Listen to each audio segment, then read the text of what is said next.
That's right. If you like to bet and spend your money, go ahead and use that link. Sign up for BetUS and help support PCP. Guys, Foster is having some technical difficulties. PJ is still out for another couple of weeks, just spending time with family. So Carl is with me, and right now I just decided what's up, Carl? I wanted to start off the show by myself because I wanted to do something by myself on Monday when they hired Ben Johnson. And you look up and everybody's doing something. So I wasn't going to compete with that. I'm not about competing with that. Let you guys have your stage. But this is our Thursday night show. And we're here every Thursday night. So we hold stake to that. So I'm just going to start off by giving you my thoughts on the Ben Johnson hire. I'm going to be honest. Got a lot of shit going on in my life right now. The Bears kind of brought me downtown, man, with this season. And not only that, because Jaden Daniels is having the season that I thought the Bears and Caleb Williams was going to have. As everyone knows, I predicted them to win the Super Bowl with the first team to do so with a rookie quarterback. And Jaden Daniels is sitting there playing for the game to go to the Super Bowl. And he's cost me $7,000 on the Rookie of the Year bet. I didn't bet that, but I would have won it. He cost me Falcons playoff tickets because I own Falcons tickets, season tickets. I could have sold the tickets or gone to a fucking playoff game. That would have been fun. But no, he ruined that for me. So anyway, side rant on Jaden Daniels. So when the Bears hired Ben Johnson, my immediate reaction was I kind of didn't know what to do. I didn't know how to feel. My first reaction would have normally been, but then the beaten down, almost needing to see a therapist, which I think is what this show has become over the last 3 years, is therapy. Not only for myself, but for all of you guys in chat and for us on the panel here with us. But it just, I immediately went to like, I've been abused so much that I feel like if I allow myself to get too excited about this again, I'm just going to ultimately pay the price and feel like a fool me once, fool me twice. However that saying goes, guy, but fool me a million times over and over and over again, right?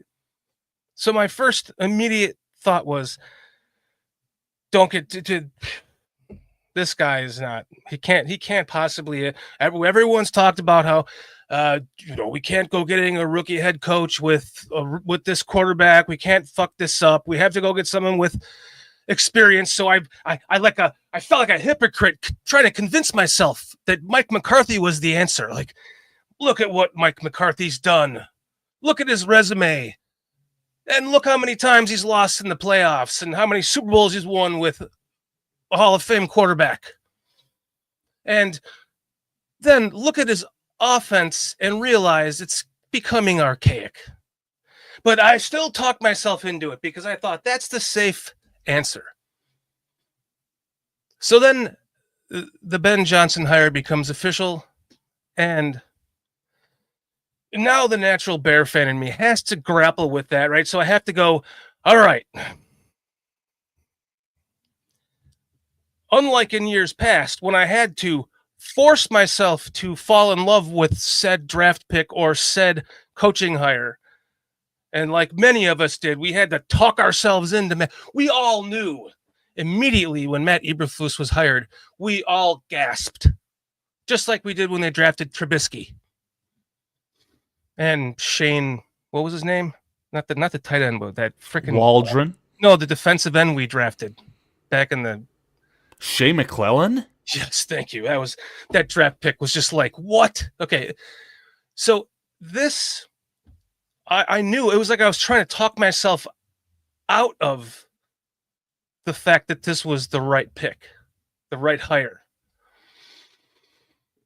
So it took me a couple of days to compress this and to think about it and to really try to still look at it from the abused perspective, but also trying to take into account everything that I've ever wanted to see in my head coach.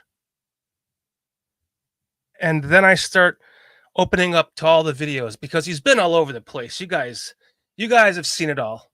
I know you have, all you Bears fans. I'll get to you in a second because your chat's blowing up. I love you guys. Thank you so much.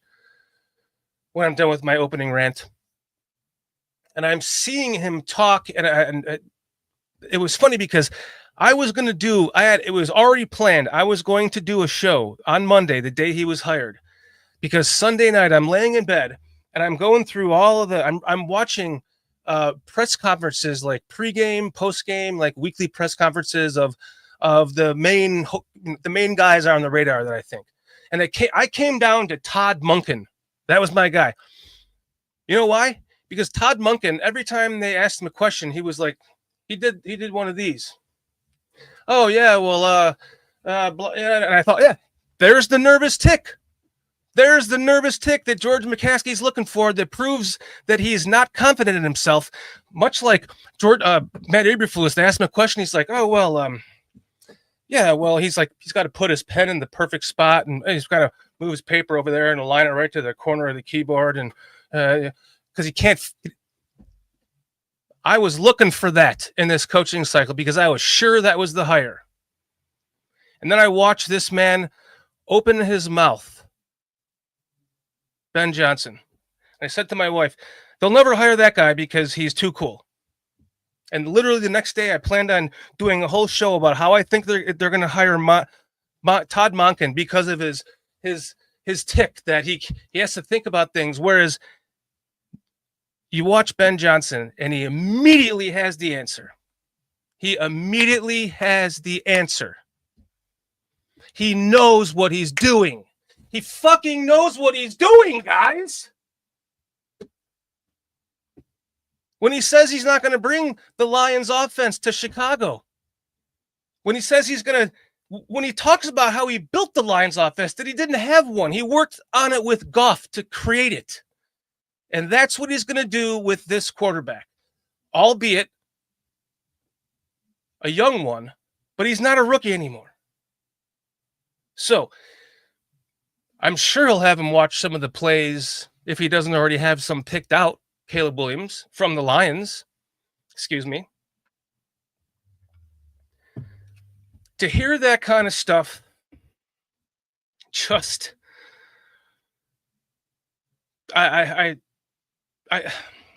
and then I go to the back of my head and I'm going, don't get beat. Don't get beaten again. Don't get another black eye. Don't allow yourself to get another black eye. But this is seriously different. When you hear this guy speak, when you watch him talk, he's with conviction. He has confidence. He knows exactly what he's a different breed. Think about all the other coaches that the Bears have hired. In your memory, I can't say that I've been on board with any of them, other than maybe John Fox, only because we had to correct that shit show that was caused by Trustman. There was an overcorrection, which is what I thought this would be. So I'll get to that in a second, J2K. So you threw me all off with that shit. So Super Bowl again. So my point is that this is the first coach that I've seen, if not the first time, in a very, very long time, that really gives me the confidence that they, dare I say it, got it right. And considering that he was the hot name, every team out there wanted him, and we shelled out the money. And the best part is how it almost sounds like he's a Bears fan, doesn't it, guys? You hear him talk like he wanted to come, here. He wanted to come here. What? No super chats? Jeez, you fucking no super chats, guys? Chad Speaker. Okay, so I just got that off my chest. The fact that he wanted to be here, and you hear him talk, and he's all over the place. Right? I put in his name on YouTube. I'm clicking through all these. He sat in the same chair for like the entire day and did interviews today. That was his task for the day. He was on with so many. So, yeah, I'm still going to be cautiously optimistic because I think I've been submissed finally. But we'll see what happens when training camp rolls around. I want to get to you guys in chat because you guys are freaking amazing. You guys are blowing shit up. Plank, what is up? Good to see you again. Chad Spieger, our members, thank you guys for hanging out with us. Robert Friel, King Pookie Nation, Scottish Bear, Chad Spieger with his $2 super chat. Here is a super chat. Thank you. Thank you, Chad. Appreciate that. J2K, my man. Atmos. Keds, what's up, Keds? Chicago Sports Podcast. We got Brandon Hyatt hanging out with us tonight. Thank you for hanging out with us tonight, Brian. I'm sorry, not Brian. Brandon. We got KEU, dude. What's up, KEU? I saw a DVD in Swifty's podcast, or he was doing a show on Monday when they just hired to stroke my pussy, darling. DVD. I thought he might be here tonight, but he's not. Bummer. Keds, good to see you. Armando Lara Jr., Patty, Cliff Victoria, Slick Sophistication, Robert Friel, Heidi Zimmerman. What's up, Heidi? Am I missing anybody here? You guys are so awesome for coming here and hanging out with us every Thursday night at 9 p.m. Eastern Time. We love you guys. Apparently, we don't have Foster hanging out with us tonight because he's been having technical difficulties. Probably forgot to put his head back on. Should text him and be like, Foster, screw your head back on. So I'm not going to sit up here and rant all night. I could talk to you guys, but you guys are... So let's bring on Carl. We'll hang out. Carl, I want to hear your... I mean, I've already heard your thoughts because, you're all over the place now, dude. You're on Thigh, you're on Bear Ski, you're on BCP. Well, I was going to say, opening comments in reaction to what you just said, Dan, I've never heard anyone so sad to get a BJ. I know, right? It's kind of strange. You'd think that'd be a little bit different. I've been saying this in everyone's chats. Excuse me, Vernon. Oh, what's up, Vernon? Excuse me for saying this, but earmuffs, Vernon. Virginia McCaskey gave all Bears fans a BJ and didn't even have to take out her teeth. Oh! But what if she did? Maybe that's the key here. It was a gummy. Oh, it was a gummy. Unbelievable. You like gummy bears. I really like how you said about Ben Johnson. You think that they got it right. That's what you said, right? Because Ben Johnson lost a football game on Saturday night and reportedly agreed to be the Bears head coach on Monday afternoon. Not even 48 hours later. When have the Bears done something like that? It's like they already knew, right? Well, here's how you knew that they knew, because wide speculation, not a shock here, right? The Bears probably anticipated Ben Johnson coaching in the Super Bowl. So that's why they had this wide net cast to gather as much information. But what happened when the emergency struck and Ben Johnson actually readily became available? Ryan Poles and the McCaskies, whoever, signed off on deploying their emergency plan of satisfying the Rooney Rule by getting Eddie George to come in and interview on Sunday. When have the Bears done something like this? This feels, I hate to say it feels different, right? Because we always say that. But it truly does. I was talking to my buddy earlier today, my longtime buddy. And he's the guy I wanted to start this channel with because he's annoyingly good with all this. He's so knowledgeable. He makes a living off of this stuff, off of fantasy and betting and just knowing sports in general. And he talked about Kevin Warren playing the game of chess, and I started to not like Kevin Warren anymore. And then that really brought me back to having that conversation with him tonight, because if that's the case, they are playing chess and they're a move ahead now. So let me ask you, why do you associate this with Kevin Warren? Because I think that it came down to just his instruction of how to do things football related, like how you want to portray your moves. It even got me into thinking like maybe the whole lakefront thing, even down to the whole press conference with the mayor and everything about, oh, we gotta get started on this now, and the less time that we waste, the least expensive it'll be. It's just a chess game to try to really get less money in taxes, which they have gotten out of Arlington Heights, but maybe even more incentive for Arlington Heights to bring them there. So I'm just saying, like, maybe his influence to the McCaskies was, you got to go get you got to strike the iron while it's hot, and you got to spend the money, and you got to be the one to do it. Did you see that Kevin Warren had made public notice, and then it got recirculated on Twitter that someone handed Kevin Warren a note while they were out at a restaurant or a bar or something that said, "Sign Ben Johnson"? Isn't that funny? Yes. I love that. It was so cool. It was a letter. My mom sent the article to me, actually. Yeah, it got circulated on Twitter faster than I've ever seen it. It kind of went as viral as the Tyrique Stevenson fiasco, that video. Like, it was some bombshell stuff. While you're looking that up, I mean, Kevin Warren, I understand that because he's a team president, it'd be kind of easy to connect the dots. But I was seeing reports from people like Ben Devine that were saying that Ben Johnson was interested in the Chicago job last year, which that job was not available. But at the same time, people are publicly asking Ben Johnson, would you have taken the job last year or a job as a head coach? And he obviously said no. But he interviewed with the Redskins, right? So he turned down, in my opinion, a similar situation. You know, you wouldn't get the best quarterback in the draft, but you get a darn good one at 2 overall. And it almost felt like the 3D, 4D chess that was being played was by Ryan Poles. Ryan Poles said, you know what? Maybe we can upgrade on Matt Eberflus. And sure, we definitely could upgrade if we get the great Jim Harbaugh. But Jim Harbaugh's not going to want to coach. Uh-oh. I'm on the wrong Can you still hear chat. me? Yeah. Wait.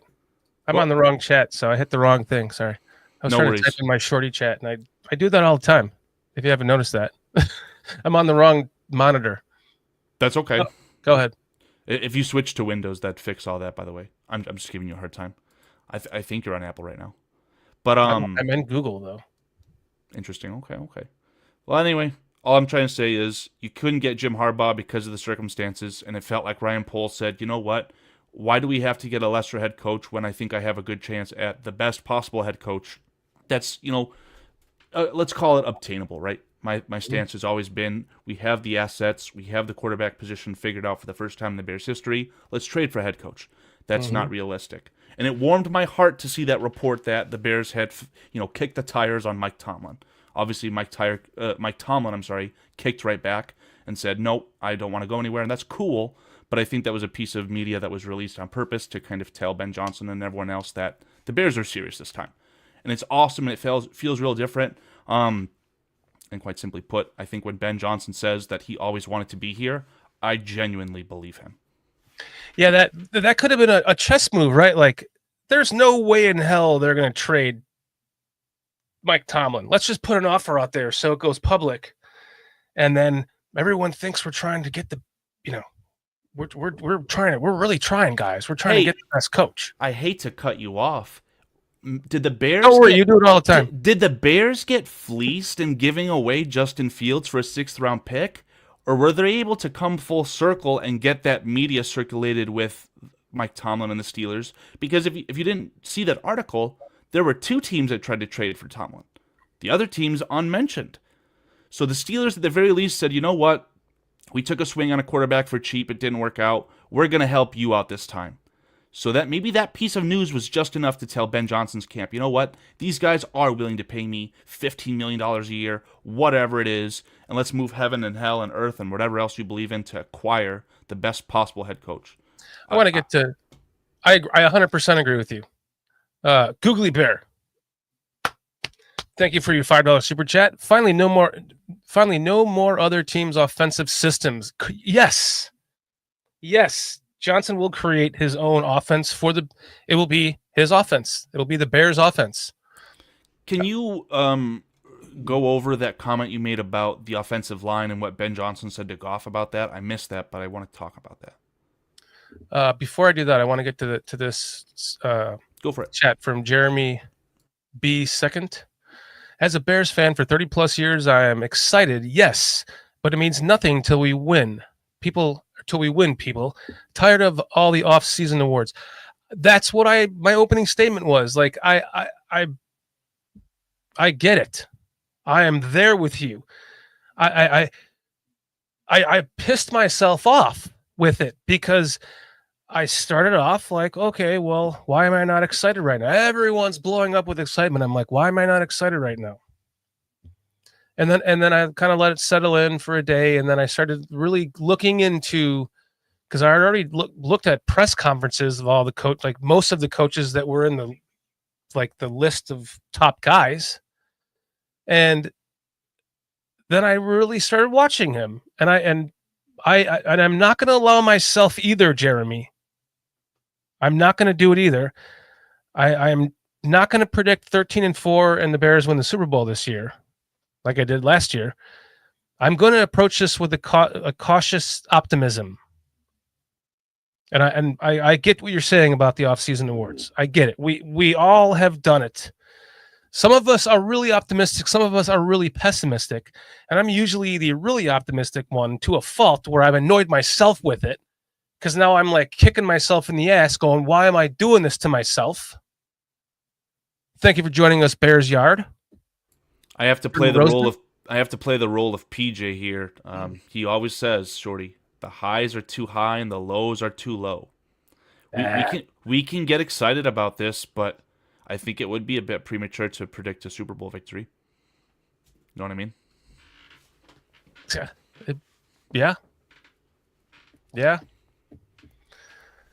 Look, Rick Gonzalez, my ass, Shorty. Once free agency ends in the draft, I bet you say 10 wins or more. You're probably right. Especially with all the pundits on ESPN predicting Trey Smith to hit free agency, which I really doubt it. But imagine they come out and sign Trey Smith, and then you're brimming, right? You're percolating, the lid's still on there somehow. Boom. First pick, the Bears draft a guard. You're going to go nuts. We all are. First pick, they trade down 2 spots and draft a guard, and then they get like another second round pick that they draft a running back with. Hey, you've been watching some Adam Mason, buddy. Or they draft a running back there, and then they get, with the extra pick, they get another extra offensive lineman. I've pivoted off of Ashton Genty. Public breaking news for everyone here. I've pivoted off of that. The more I watch him, the more it looks like he's college fast. Not NFL. No, Ashton Genty will be a great wide receiver. A great running back. But I will open this bet up to you if you'd like to as well. Thanks for hopping on with the Chicago Sports Podcast. Have a great night. Go ahead. Thank you very much, CSP.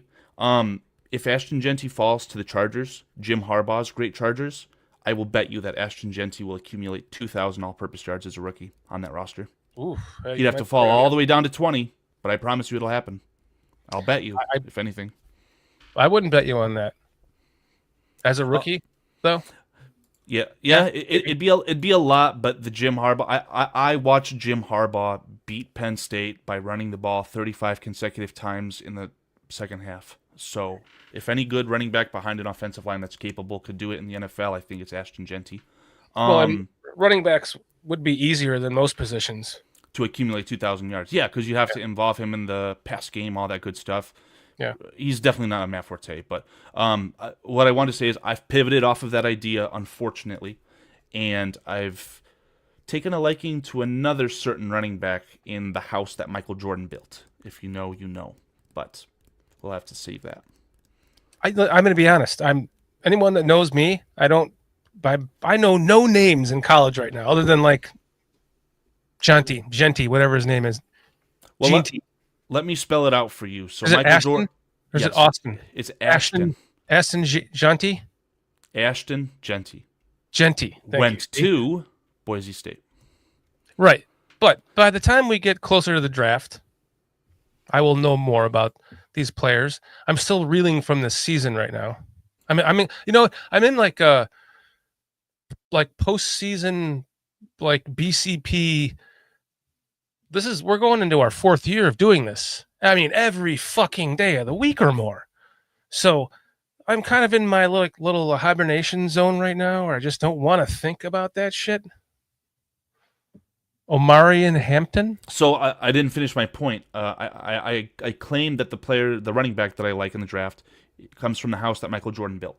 Michael Jordan played for the Bulls, but the Bulls are not associated with the NFL. So where did Jordan go to college? The University of North Carolina. That running back right there, Mr. Keds the Canuck, hit a home run on this one, right? Kid from UNC. Watch some highlights. I'll send you the ACC video that I watched at 2 a.m. the other day. Kid's got the juice.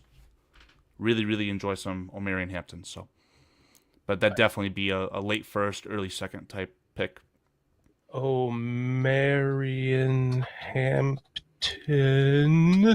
Keds the Canuck says, I'm leaning towards Quinshon Judkins. While that running back will probably be just as good, if not better, he unfortunately went to the Ohio State University. So no thanks. I don't want any of those guys, but they are the national champion. Omarion Hampton. Are you watching some footage right now or something? Yeah, I put on some highlights. So there's a highlight that he had. I believe it's against Virginia Tech. He I hate making this comparison. He vaults over the offensive line or the defensive line trying to tackle him, okay? After he vaults over, he lands the 5-yard line and carries at least one other player on his back into the end zone. If there was ever a college player who had a play that resembled what Walter Payton was good at, I hate making that comparison, but that's the immediate thought that I had at 2 a.m., by the way, at 2 a.m., so. 2 a.m., huh? What were you on at that time? The being said, I had to work in a couple hours. That sucks. Cam Scattaboo, I mean, the CTE lover in me would say let's take Cam Scattaboo at 10th overall, but that would be very... Say Scattaboo? Look at the comment, yeah. That's the kid's name. So Cam Scattaboo, ironically, went to Arizona State University, which is the same college that my girlfriend got her degree from, the same place that I went to that college's stadium for her graduation ceremony in Arizona. And I put on the news for 10 minutes, the local news. These kids would go to war for Cam Scattaboo. They love him. So he'd be a fun running back, but... I don't want to talk about draft right now. Fuck draft. Well, let me cap off the final thought I had, because you had made a comment about Ben Johnson talking to Jared Goff about the offensive line, right? What exactly did you say, though? You said that they built it themselves or something like that? No, the offense. Did I say offensive line? I think so, but I meant can't to say remember. the offense. They built the offense together. Because I just want to hear it from the horse's mouth, a.k.a. your mouth, Dan. You were afraid, and I was equally afraid of Ben Johnson not having success in the NFL as an offensive mind with the Bears because he wouldn't have Detroit's offensive line. Yeah. Do you still feel that way, or do you feel that the Bears can rectify that situation to pair with their skilled and talented tools around Caleb Williams? I'm going to be cautiously optimistic and say if they can put some pieces. No, I don't, KU. I'm sorry. Let me go to bat for you real quick, Dan. I'm going to film later on, and then I do. But you have some good takes. You were very high on Theo Johnson, who is like a pencil in the first tight end for the Giants now. So, we appreciate you. Dan knows ball, man. Yeah, I can evaluate the talent when I see it. I just don't watch college football. I'm not just going to take my Saturday. I already waste my Sunday watching the Bears. I have, Now you got to waste it on some college film, buddy. So I get into the college film later as we get it on, and I start to, try to evaluate talent as best as anyone else tries to. And it's always weird. It's weird not looking for a quarterback because that's all I've ever done. But I wanted to, by the way, what's up, King Booker World? Jeremy B. second. Who else? Brian Reberg. Thanks for hopping in with us. James Christo, Bears Yard, Laz. You guys are killing it tonight, man. Thank you guys for hanging out with us. No, actually, Keds, this is a packet of Crush. Orange Crush put in some seltzer water made by a... What is that called? A seltzer water? A Soda Stream? Soda Stream, yes. You got one of those? Yeah, you know what else I did? Is it sugar free? Yeah. Mm. It's delicious. It tastes just like like an orange crush, but it's sugar. There's zero sugar. You know what I some did though? I got whatever the big, the CO2 tanks, and I rigged my soda stream to a CO2 tank, so I don't have to keep taking that fucking little tank into Bed Bath and Beyond every 2 weeks. It lasts months. It sounds like the only thing you're missing is the actual tap at a fast food restaurant. Yeah, that's why I got to put in the orange crush. Sounds interesting. With zero sugar. Our new sponsor. Yeah, hashtag not an ad. We don't want to get BCP taken down. People will be going to listen. They'll be like, oh, wow, this is an interesting Spotify cast. Let's go to YouTube. Channels down. So, chat, since you guys are absolutely blowing up, talk to me for a second. Talk to us for a second. What are your thoughts on Ben Johnson? Are you cautiously optimistic? Are you like Jeremy, our newbie here in chat tonight, who's just being like, pump the brakes? Are you like, don't make this the off season, the playoffs?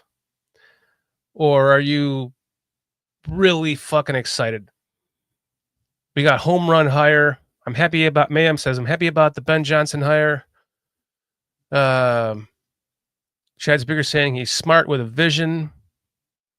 Cliff saying Ben Johnson is now a resident genius nerd. 38 years old too, man. Second youngest coach in the league. I mean, he's the best possible candidate from KEU. I don't know how some people aren't excited. Well said. Jeremy saying, I've watched NFC North for some time. All teams, I'm cautious. Okay, fair enough. J2K, I still need to see who brings it, but I like it so far. Who he brings in. Brian saying, Ben Johnson is a great choice. Bears need an offensive mind to run the team. Well said. The Boss 7696. Thanks for hanging out with us tonight. Ben Johnson is a Cubs fan. Let's go. Fuck yeah, dude. Coming in every year. I don't want Ben Johnson to bring the lovable losers to the Bears and have us go 6-11 each year and just have good talent. I don't want any of that. So, STC saying Ben was my pick. I like this comment from Vizojo. He says that should we be concerned he hasn't hired any assistant coaches yet? So for anyone who doesn't know, and I'm sure you guys do know because the live audience is always well informed, Dennis Allen is the leader in the clubhouse, the former head coach / longtime defensive coordinator of the Saints. He's most likely going to be your defensive coordinator. Why hasn't that happened yet? The Bears have to be compliant with the Rooney Rule, which they're actively doing. They're interviewing guys out of the woodwork. Again, I really hate the Rooney Rule for this. Shout out Greg Gabriel for spoiling it for me, or tainting it at the very least. I heard he turned down an interview too. So he's just waiting. Who did? Alan did. Alan turned down the interview request, so he's just waiting this out too. Let me throw a wrench in this situation here. A couple days ago, the Buccaneers offered and agreed to an extension with their current offensive coordinator, Liam Cohn. I like to call him Mr. Conehead, okay? Mm-hmm. Ink was never put on the paper. The Jaguars then fired their general manager because, unlike Ryan Poles, the Jaguars' general manager was a deterrent to NFL head coach prospects. What happens now? All of a sudden, Liam Cohn is on a flight to Jacksonville to interview for the Jets job. I have to presume that he's going to get it. Another name that was linked there was Robert Saleh. Robert Saleh now no longer on a plane. He's not going to be the head coach of the Jacksonville Jaguars. What if we have a shot at Robert Saleh now? Here's why I don't want Robert Saleh. He's had one shot at a head coach, right? Dennis Allen has had two. Dennis Allen's not going anywhere. Where was Dennis Allen at before the Saints? Help us out, Chad. I should be the one looking this up. I'm sorry, but Dennis Allen was thrusted into the job after Sean Payton said that he'll collect a check but won't work. Raiders, Vizzo Joe. Thank you. Raiders what? He was the head coach of the Raiders and the Saints. How long ago was that? Wasn't Dennis Allen was before Gruden? Gruden. Yeah. Oh my God. So he must have been a flameout. Was he a 1 year one and done? He was close to it, yeah. Wow. Dennis Allen's not going anywhere. if he comes here as our defensive coordinator, we're not going to lose our Vic Fangio. But it's so, you're probably right, but it's so important for Ben Johnson to surround himself with guys who have head coaching experience. That was another thing, the name Darren Rizzi, the special teams coordinator who was thrust into being the interim head coach of the Saints after Dennis Allen was let go. He was a name linked to the Bears, but story broke that I think the Bears are actually going to retain Richard Hightower, which I'm very excited about that. But Ben Johnson's doing it right, and I think that's probably what helped sell him for the Bears, was that he said, I'm going to surround myself with head coaching experience. It's not going to be like an Eberflus effect where he's afraid to hire Cliff Kingsbury. That's going to be the flip side. He'll be able to even have like a better up as far as what's up, PJ? Good evening, chat. Johnson has to hit a home run with their coaches. Salah and Allen are good, but we need a good offensive line coach too. You are 1,000% correct, my friend. If you go to the Bears website and look up Chris Morgan's biography, it's gone. He's fired. Yeah. So, but with Dennis Allen, he's like with Nagy when he had Fangio. He was just like, Fangio, you just do your thing. I'm gonna focus on the offense, and then the rest of the team and your experience will help me with that too. No, Dennis Allen's been a 2-time head coach, so he'll be able to totally focus on the defense and still be able to give a little bit of kind of advice with him here and there. And they'll be able to talk ball when they're going against each other in practices, right? And the cool thing with Dennis Allen, you're not going to have to uproot the system, change it to a 3-4, waste valuable assets on the defense. You could have plug and play. The personnel may be eerily similar to what we've seen the last few years. It's just that I'm hearing he's a bit more aggressive, which would make me very, very excited. Because something that we've talked about, I think, even between us on the show, what are you going to do when you play against Jamar Chase, Justin Jefferson? You need Jalen Johnson in man coverage against these guys, right? So if you can adapt and have that, bring a little bit more cover zero when it matters, I would love that. Jeremy, you are 100% correct. Horrible head coach, good if not great defensive coordinator. And that's what's it's exciting, because if they do get him, I'm going to be really excited for that. That's a big move, like we just talked about. That's someone you can rely on with his experience. This was before the team gave up on Eberflus. This was a top 10 defense. Right. Absolutely. That's partly why he was retained. Obviously, I alluded to maybe Poles paying 40 chess with Eberflus, but he had a good defense. Now, Eberflus is probably going to be a defensive coordinator for someone somewhere and be good, even though the rumors were that the Colts were going to fire him, yada, yada, yada. I saw this scenario play out. What if Eberflus was your defensive coordinator for the Lions next year? Oh, that'd be hilarious, wouldn't it? Add in Aaron Rodgers as the starting quarterback of the Vikings, and we've got to bring Hard Knocks back to the NFC North, man. That'd be a lot of fun. No way. Hey, I'm trying to speak it into existence as much as I can, because my girlfriend told me if Aaron Rodgers is the starting quarterback of her Vikings next You're getting laid every night of the week? She's a Bears fan. Oh. that too. No.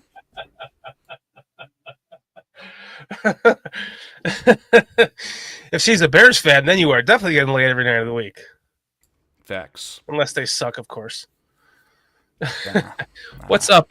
We got Crooked Commish joining us. What's up, Crooked Commish? Thanks for hanging out with us. Yeah, PJ, you're right, man. You're right. It's probably going to be Salah returning to the 49ers. They'll feel like they have as good of a shot as anyone in the NFC. So, yeah. So the offensive line obviously is going to be the biggest talk of the offseason. And one of the things that I am kind of secretly I'm not even secretly, because I'm saying it right now in front of 68 people watching this and more later, that I think that they should bring back Tevin Jenkins. Tevin Jenkins cannot possibly be commanding some huge contract right now, can he? Why not? He's going on name only. Right, but like film too, like Tevin Jenkins has flashed all-pro potential. We feel strongly about that. He's flashed it. He hasn't flashed a lick of it in 2024. Right. when it mattered. Right. When his new wife and kid needed his income. But my hope is, well, they moved him to left guard. We've talked about this at complete exhaustion. Excuse me. At total exhaustion. He was playing at a Pro Bowl level, dare I say, Hall of Fame level next to Darnell Wright. All pro level at the right side. They could have him and Darnell Wright could have lined up or we're going power right. Stop it. And they couldn't stop it. Granted, that was a different offense that we were running as far as our running scheme the year before. But it worked. And I'm still to this day appalled that they have stubbornly, like fucking morons, chose to keep him at left guard. Go out and get a left guard, not a right guard and Nate Davis. Go get a left guard. Or at least somebody that can play left guard. And keep Tevin at right guard where he belongs. So I'm hoping maybe the down season can develop into a contract that is way team friendly, maybe even based on incentives. I don't think he would go that route, but I don't think he's going to get the bag from another team. His tape last year was garbage. Unless somebody is smart enough to go, we're going to play you at right guard and pay you this. What do you think about that? And he goes, whoa, hell yeah. Because he wants to play right guard. He's openly said it. He prefers the right side. It's where he's played for the most of his career. So I'm hoping that Ben Johnson sees that after looking at the tape. Because he's just going to be scouring the last however many years of tape with the players that are on this team still. And he keeps them and puts them at right guard. The fact of the matter is, I'll bless you with some Adam Mason knowledge, okay? The three interior spots for the Chicago Bears, first and second string, we're talking about 6 positions on a football team, are unaccounted for. They don't have anyone signed right now. So you can't draft 3 starters and sign Trey Smith and trade for Lane Johnson and have him play guard or center or whatever you guys want to conjure up. It's just not possible, right? So I do understand that you have to probably re-sign someone or a couple someones, okay? Mm-hmm. But I think one of those has to be Coleman Shelton. If you want to talk about continuity upon the offensive line, nothing more important than the guy who snapped the ball to Caleb Williams 99.9% of the time. So he's probably someone you need to re-sign. I just wouldn't hand Coleman Shelton the starting position. I guess emotions aside, I wouldn't be mad if Tevin Jenkins was re-signed on a team-friendly deal. But me feeling that he needed to prove himself in a contract year, paired with his demonstrated ability to not stay healthy on the football field, in addition to guys like Robert Hunt getting $20 million a year, I think there's going to be a team, and I have to do some research because I've said this so many times, there's going to be a team that has a good offensive line that feels that they are a Tevin Jenkins away from being great. And I feel like that team will give Tevin Jenkins a base $10 million, $12 million a year contract with incentives that could easily hit $20 million based upon games played. And at that price, I don't think that the Bears should invest everything, all of that, into Tevin Jenkins. No. Not investing all of that into Tevin Jenkins. But I don't think he's worth letting go.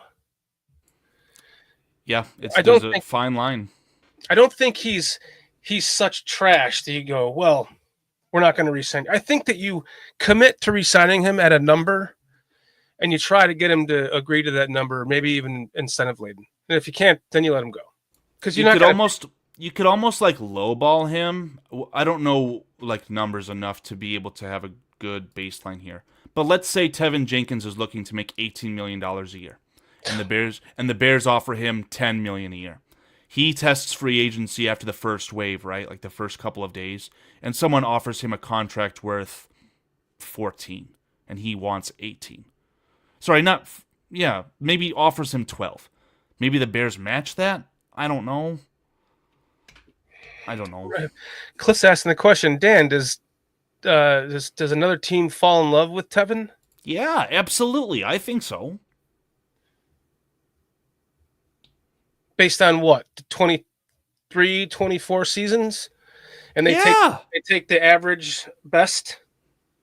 Yeah, literally, they could have your argument. Imagine they take your argument against you. They say, okay, the Bears want to underpay you at left guard. Well, if you want to play right guard so bad, come play it for us. We'll give you a little bit more money.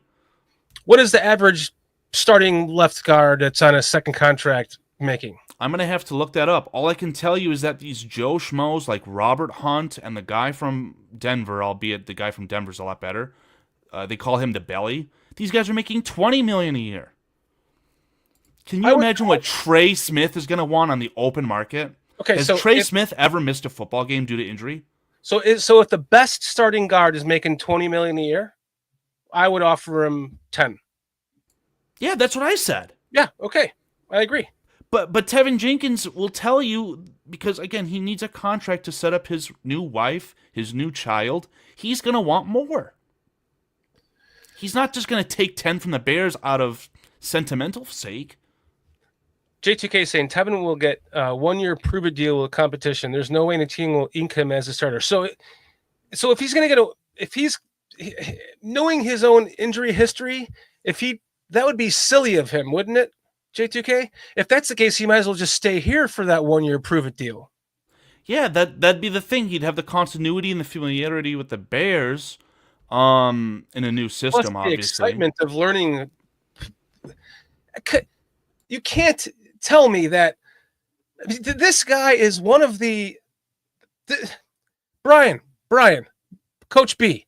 This coach reminds me. Remember the night we sat at my backyard, hanging out, drinking beers, and he's a defensive coordinator, and I was pulling up. We were using beer cans or beer bottles to draw up plays and formations, and he's like, "Well, I would do this." I'm like, "Well, then I would do that." He said, "Well, I would do that." I'm like, "That's exactly why I did that, because I knew you were going to do that." And so I got you, because now I have this guy. That is why I love Ben Johnson so much, because of his fucking creative mind. What's up, Tony Moy? Bear Truth. Thanks for hanging out with us tonight. He just sees. It's like somebody that's playing chess and they can see all the moves like a robot before they happen and design plays off of that. That's what this kind of creative-minded coach that we have is. That's what's so exciting about him. Not to toot my own horn, Dan, but I do have a certain YouTube short that got 40,000 views demonstrating the stumble bum, the fumble Ruski play. Actually, 42,000. Oh, thank you. You're welcome. But yeah, my gut told me that Ben Johnson wanted the Chicago Bears job when he not only demonstrated that high level of creativity off of a play that happened a year ago, but he did it against the Bears in a meaningless football game. Don't you think they would have liked the stumble bum against the Redskins, Dan? Don't you think? Yeah. I know. You nailed it on that. That was a great short, dude. My gut instinct was right. That's going to be my direct comparison and argument against the big heavy hitters like Adam Mason, right? You could take your PFF spreadsheets and shove them. You know what's even better about that play? Love you, Adam. He didn't get that play from somebody else's play. He got that from somebody else's mistake. Right, yeah. Like, it was a successful play, in my opinion. It would have been successful, right? But then the added stumble of the quarterback of Jordan Love, who didn't fumble. Now you're talking about... Jordan Love's, that was not a design play. I know, but yeah. It added to the success. I think if he doesn't stumble and it's just a play action, it still goes for a large chunk. He may not be naked, though. So that's why he's like, okay, let's take this to the 10th degree. Let's pretend to fumble. And if you look at the mic'd up footage from that play against the Bears, Antoine Randall, Ben Johnson are screaming, fumble, just to totally add it. And you know for a fact they called it because the ball was on their hash close to their sideline. This kid is a whiz kid. Yeah. Yeah, I'm going to have to stop you each time. I'm going to have to come up with some sort of clip. You cannot predict Super Bowl. Got it? Okay. We want your optimism. I'm going to predict a losing season. No, you're not. No, you're not. No, you're not.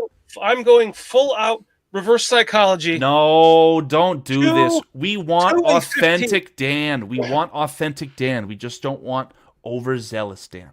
We want your optimism, but we know for a fact that the Bears should not have any Super Bowl bets placed on them. Deal?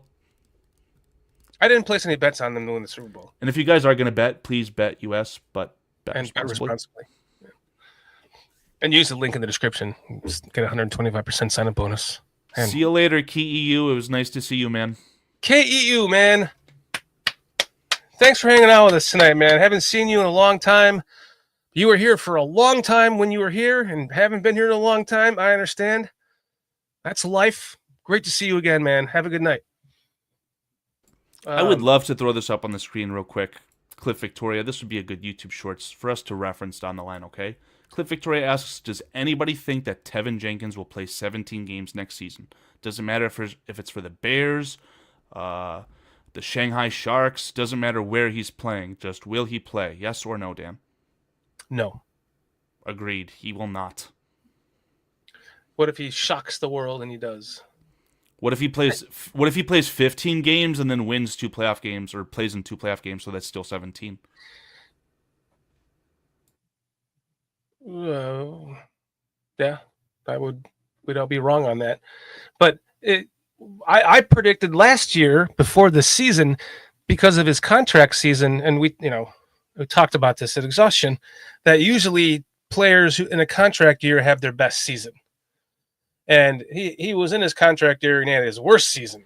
And that's my point to drive this home, okay?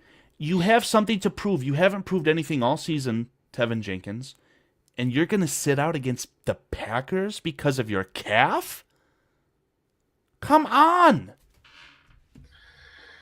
Yeah, wrap it up, right? I'll take it. Wrap it up. I'll take Wish I knew it. the song. So, yeah, man. That's how I feel. What's up, Jeremy? Thanks for joining us. Van Vizzo Joe. I haven't said hi to you yet. Bear Truth 9. I just think that, like we talked about, there's so many parts to replace, and I think you make a good point about center. You might want to keep the continuity, although you might want to just keep him as a backup and draft a center, and that's your center for Caleb for the next 10 plus years. But I wouldn't rule out taking us. We need speed, is what we need. You think it's that big of an issue for the Bears? Speed. Yes. So here's what's going to happen with Ben Johnson. We're going to see a lot more Tyler Scott. We're going to see that speed. Yeah, he's gonna scheme him open. And you know how you see it every game. You're like, oh, I guess they game planned this game for so and so because nobody knows who that is. Bill Belichick did it all the time. Andy Reid does it a lot. We're gonna see that with Ben Johnson and some players like Tyler Scott. Go ahead. Are you insinuating that you want a speedy BJ Fizzojo? But no, I mean, are you comfortable deploying Tyler Scott as your wide receiver 3? Because the honest to God fact here is when we talk about speed in the Detroit Lions, where is that coming from? It's coming from your top 3 running back, Jahmyr Gibbs, and the second wide receiver on the football team, Jameson Williams. Uh-huh. I think that Roman Dunze is finally going to get his, man. And if you go into a season where you're counting on Tyler Scott to be wide receiver 3, you've got problems. The Bears need to sign some sort of veteran, in my opinion. Or, no, I don't think that they can draft a wide receiver 3 either. I think that they need to sign a veteran. I've talked to Adam Mason about this ad nauseum. I'm not coming off of Josh Palmer. I think that Josh Palmer at $5 million a year or whatever he's going to command would be an awesome, awesome signing as wide receiver 3. From where? The Los Angeles Chargers. Yeah, Armando Keenan's got to be gone, right? It sucks because you just had Caleb Williams on the St. Brown Brothers podcast, said that Keenan Allen is the best player he's ever played with. But we're talking about, what, a $25 million, $20 million cap hit? If you can get Keenan Allen back for $15 million, maybe? 10. Yeah, that's what I'm saying, because then it's 2-team friendly. You would not be able to pass that up. But this is where I kind of feel like there'd be a little bit of a below-the-belt handshake. I think that Keenan Allen goes back to the Chargers. I think he helps that great quarterback try and get past the Chiefs. And in return, there's a little something said for Josh Palmer to make sure he goes to the Bears. Yeah, he would definitely take a hometown discount to go back there, wouldn't he? His family's still there. Yeah, absolutely. He didn't want to leave, but he deserved the money that he had earned up to that point. And quite frankly, with the number 9 pick in Rome Odunze, that's his spot. And we need to fill Rome's spot with speed. Speed. Like, do you have anything in mind as far as someone that you'd want to go out and get then? For speed? Yeah. I that's a draft thing. I haven't gotten there yet. You genuinely think it has to be through the draft then? But that's what I'm saying. I mean, like the positions where that speed is deployed for the Lions and Ben Johnson, that was essentially your starting running back and your second wide receiver.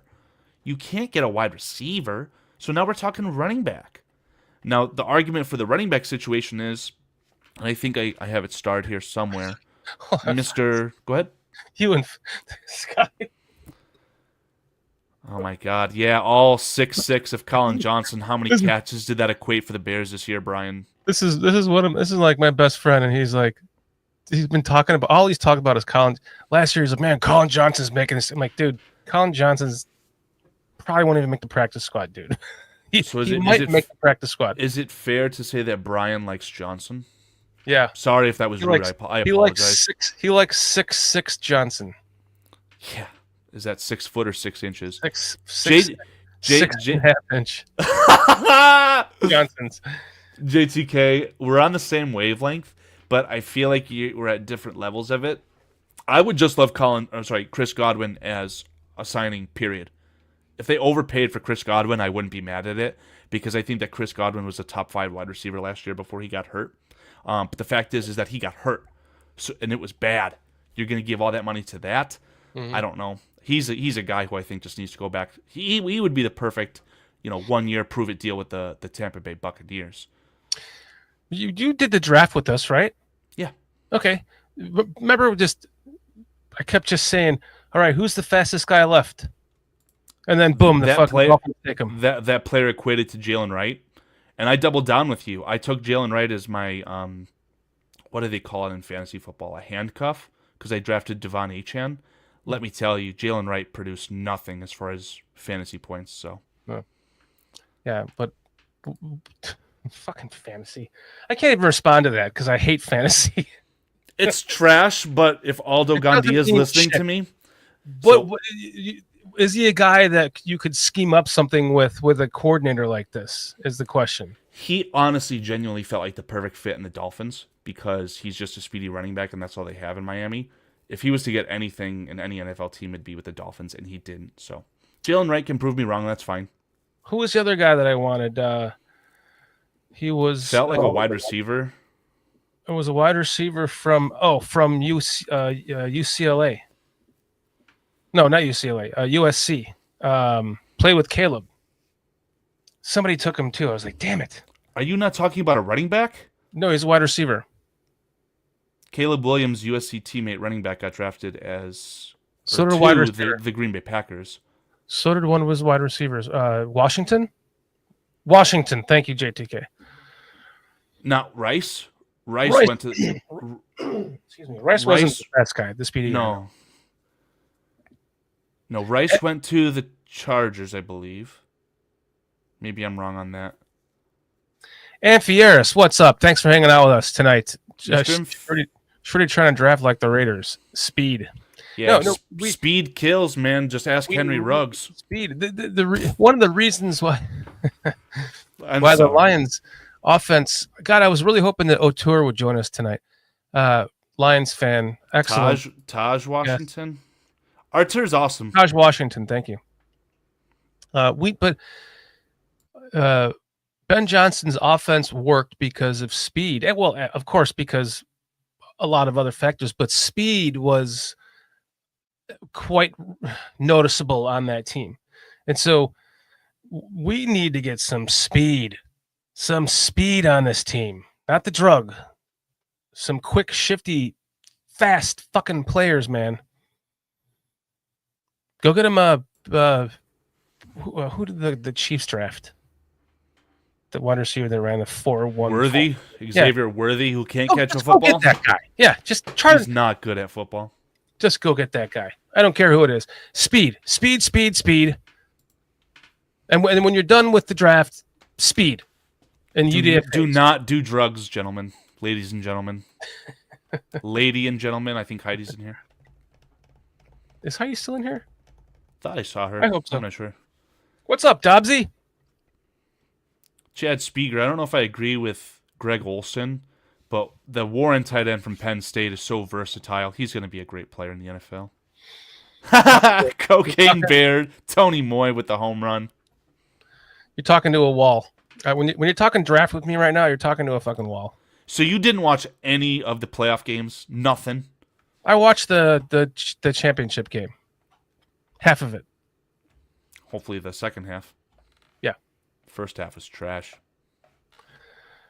And I'll be honest, I'm not a fan of any team, but I was rooting for the underdog in that. So God I was bless rooting you, for Notre Dame. and help rooting for your co-host. Sorry, your producer against Ohio State, the evil Ohio State. So you were going for Notre Dame too? Absolutely, and I don't like Notre Dame one iota. But yeah, the cool thing about my college's team's rival winning the national championship, they're gonna go out and have their T-shirts that have the records of all the games. Right? We went 14-2. We went we're the national champions. You still got the loss against Michigan, buddy. Wear that shit forever. Feels good. Oh, man. I'm just reading chat here and getting lost in chat here. You guys are freaking amazing. Jeremy saying Jared Goff's parents were being comedians when they named him. If you say his name fast, it sounds like jerk off. I've heard that before. Just call him Jared Goof, but Jared Goff. Sounds like you're saying Jagoff. Which that is what Jared Goff is as well. So for me, it's got to be speed this draft. It's got to be offensive line, defensive line, speed. What do you think about Tyrique Stevenson moving him to safety? And I would love to claim that as my original thought, by the way. Terrell Smith to corner. We talked about how to address the Tyrique Stevenson situation when he told the fans with a hand gesture to suck it when the sun doesn't shine during an active play. I said you have to sit him, and part of my reasoning was that your opportunity cost was low. Why did I say that? Because I think that Terrell Smith is very, very capable. Terrell Smith's a good football player. Another home run pick in the 5th round by polls, right? If he starts over Tyrique Stevenson, if they have an open competition, split the reps 50-50 and let the best player win, I would not be surprised if Terrell Smith wins outright.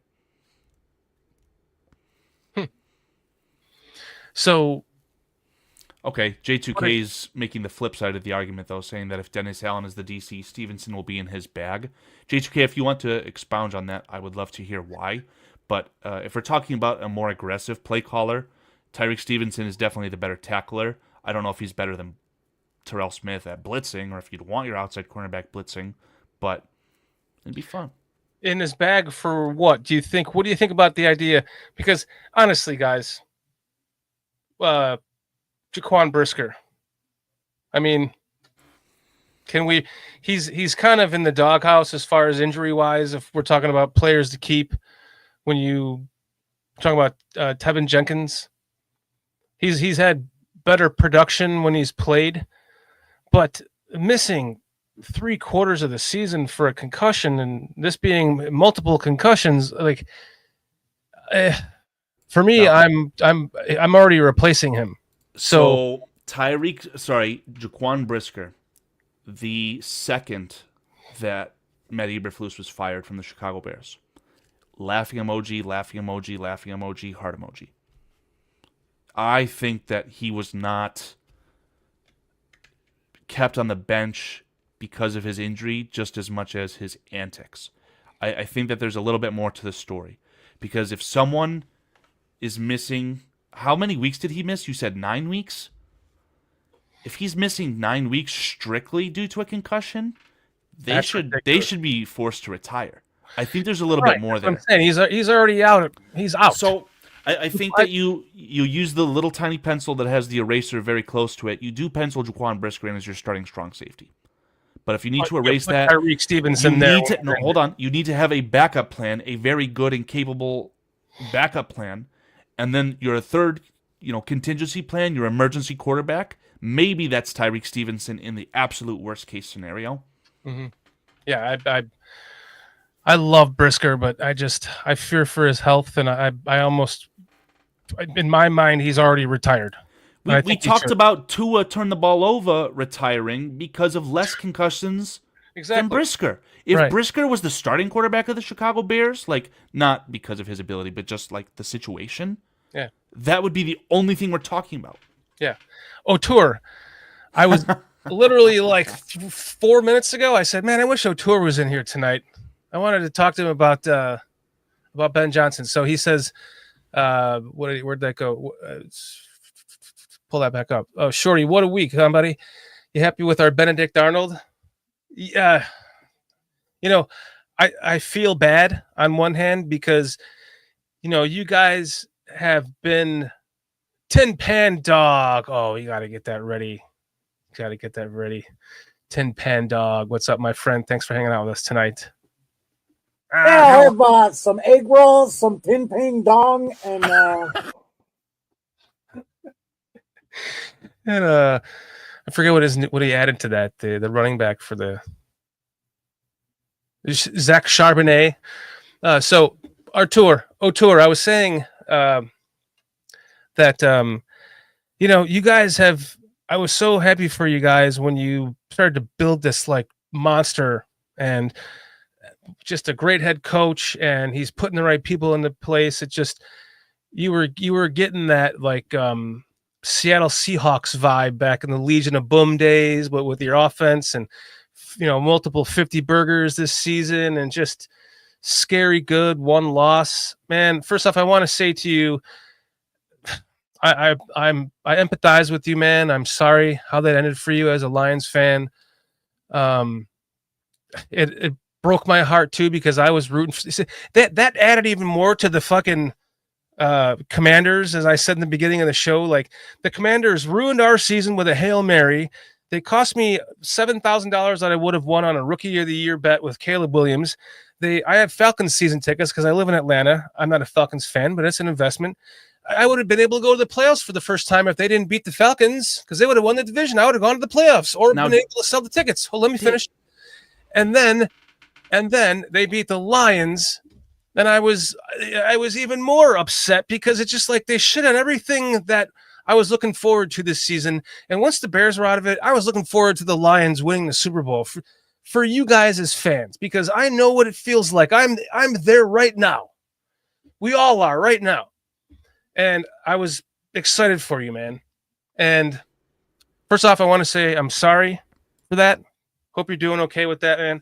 Because, then you start to lose your fucking offensive and defensive coordinators. And that's the worst part about it. It's you build something good and then everyone steals them from you. And then now you got to start all over again.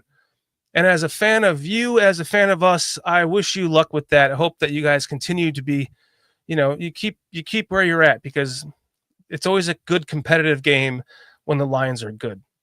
To answer your question, yes, very excited about Ben Johnson. And, you know why, for obvious reasons. We've talked about it for over an hour now. He says, if you remember back a month ago, I said I was rooting for BJ to get to the Chicago bat. Yeah, I remember that. Golf tree would be complete. KOC, BJ, LaFleur, all his past OCs, and the NFC North he birthed. Yes, well said. Dan, I wanted to touch on you and your anger towards Jaden Daniels because I've had a revelation on this. Yeah? Jaden Daniels gave us a BJ. Jaden Daniels is the reason why the Chicago Bears have Ben Johnson. Yeah. And at the end of the day, however good or bad Jaden Daniels is, has no impact on Caleb Williams. outside of the scoundrels, the bottom feeders in this ecosystem of Bears podcasting that we interact with, right? Who cares if a Redskins fan says that Caleb Williams is gay? I don't care anymore. Mm-hmm. The Redskins have a good quarterback. And that good quarterback beat a great Lions team when they shouldn't have, and the Chicago Bears have acquired a brand new head coach in a method that they never have done before, thanks to Jaden Daniels. Okay.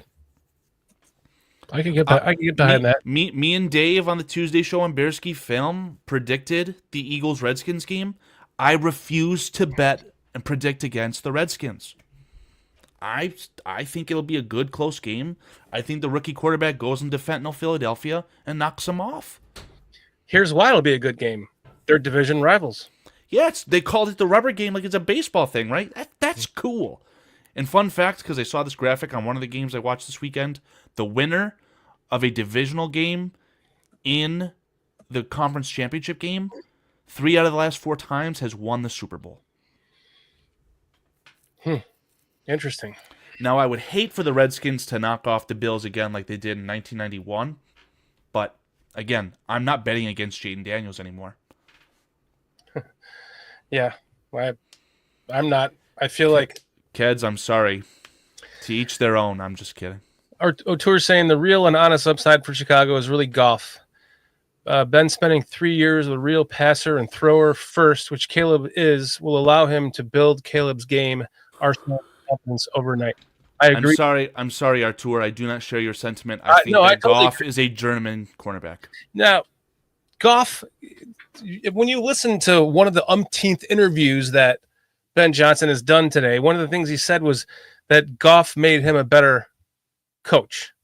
Okay. And I can see that. I can see that. Nope, I can't. Who's the head coach that I wanted the Chicago Bears to acquire from the jump? As unrealistic as possible as it was. McVay. What did Sean McVay think of Jared Goff? Bye-bye. I trust Jared Goff. I'm sorry. Wow. I trust Sean McVay's opinion on Jared Goff.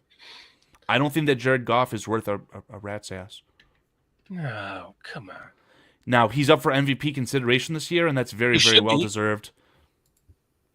This guy is a moron. Yeah, you're right. You are a moron. I'm thinking with my dipstick here, but I don't care. Let's see how good the Lions are next year. That was the point that I wanted to ask yourself in chat.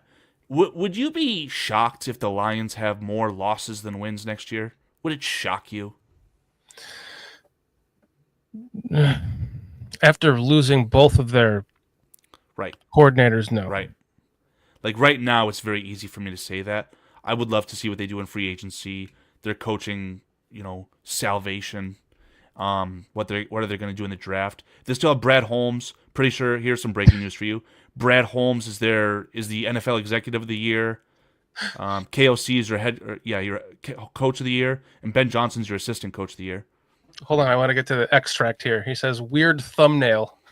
Yeah, you like that, right? Yeah, you knocked it out of the park on that one, by the way. Got you here, huh? Didn't it? That's facts. Thanks for joining us, Extract. I wanted to make it much more lewd. Okay, I had to tone it down. Oh boy, I'm glad somebody finally acknowledged that. Oh boy, yeah, it's that's why I'm sure you've seen some of the Lions fans online. I love Keds. I have seen some Lions fans online, Dan, and do you know what they tell me? And do you know why I don't like the Lions? Dan, did you know that the Lions don't have a good offensive line? Did you know that? It's embarrassing from them. Their bottom feeder fans don't know how to handle success. Hell, when Aaron Glenn got signed by the Jets, my immediate thought was, let's party like it's 2008 when the Lions went winless. Fuck the Lions. There's bottom feeder fans in every fan base. We have them. And I know it's my fault that I'm the one who sees that type of crap, right? I know it's my fault. But fuck the Lions. Fuck everyone in the division. But now I try my hardest to be cordial to the Minnesota Vikings because of my girlfriend. Spoiler alert, they still have not made a kick in the playoffs when it matters. So I don't care about them. The Packers, fuck the Packers. The Lions, Fuck the the Packers. Fuck the Lions. FGB, here, I'm a math major. FGB equals on the screen.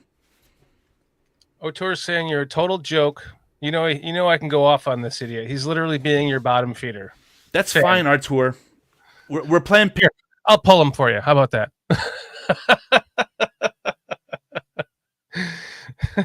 Are you done? Are you done? Okay, he's shaking his head. He's not done. No, yes, I'm done, Dan. I'm done. Packers fans, or the Packers, fuck the Packers. I hate the Packers. I have so much hate for the Packers that I just have like so much less hate for the other two teams in the division. Like, I was rooting for what I wanted to see. I don't even know if it was possible, but in my head, I had it figured out. A Lions-Vikings championship game. That would have been fun. It wouldn't have happened, though, right? Because of the seed rankings. The Vikings were the second seed, right? So they wouldn't have... Like, when the Bears played the Packers in the championship, the Packers were the last seed and the Bears were the first. It's impossible to be the second in the same division. So the Vikings were fifth. Oh, fifth, but they weren't seventh. That's how monumental that game was. The Vikings went from being the first seed with a bye week and playing all of their games in the Glass Palace in Minneapolis to going on a road playoff game the next week. Now, for the record, them beating each other up in Week 18 is the reason why both of those teams kind of flopped on each other, I think. I think that the Lions guaranteed a Super Bowl the victory, the second that they won that game, and the Vikings obviously just were deflated, but Artur's killing me over here. Doing a documentary. Sorry, O'Toole. We're out. PJ and Foster and I. We had to put up with. Oh boy, with this guy tonight. Well, let me tell Artur. If I saw a comment from him saying that he has 20 years of experience as an athlete. If you're putting all this time and effort into this, please don't take what I say as a slight towards you as a person. I respect the hell out of you. So if you feel strongly as you do one way and I'm disagreeing with you, please don't take it personally. But my final point on that is fuck the Lions. Oh man. So we have to have 313 on for you to say that to him too. Oh, New Breed? New Breed, yeah. I love New Breed. I've been watching some of his videos. I tried to figure out there you go. I tried to figure out some of his opinions on why they lost. You have to say the same thing to him then. I would love to tell him that to his face, and if he wants to punch me, that's my fault. But yeah, Carl does. You do have a quirky sense of humor. It's very to myself. He's just a kid, guys. He's only 30 years old. He's just a baby. So hey, firm fucking handshakes, fist bump to you, Artur. God bless you. Yeah. Fuck the Packers. The fact that we finally beat them on the last game of the season, broke 2 losing streaks, there was we also broke LaFleur's winning streak against us. He had never lost to us. Well, my favorite part is our rookie quarterback is undefeated in Lambeau Field, and he will be until we go there again, which is not going to be for a little while, so we've got the bragging rights. Mm-hmm. And technically, we should have beat them at home. I mean, they got lucky on a blocked field goal, but Caleb has a comeback against them at home as well, in my opinion. 1,000%. We should have beat him the first time. Because then we go down to the Eberflus situation, who lost us how many games? 5 games this year? If Eberflus throws an out route, gets 5 more yards, and it doesn't matter if the trajectory is low. Then again, coaching incompetence took that away from Caleb Williams again. So, yeah, you really put that into light when you say that that Hail Mary gave us Ben Johnson. No. I'm saying in the playoffs.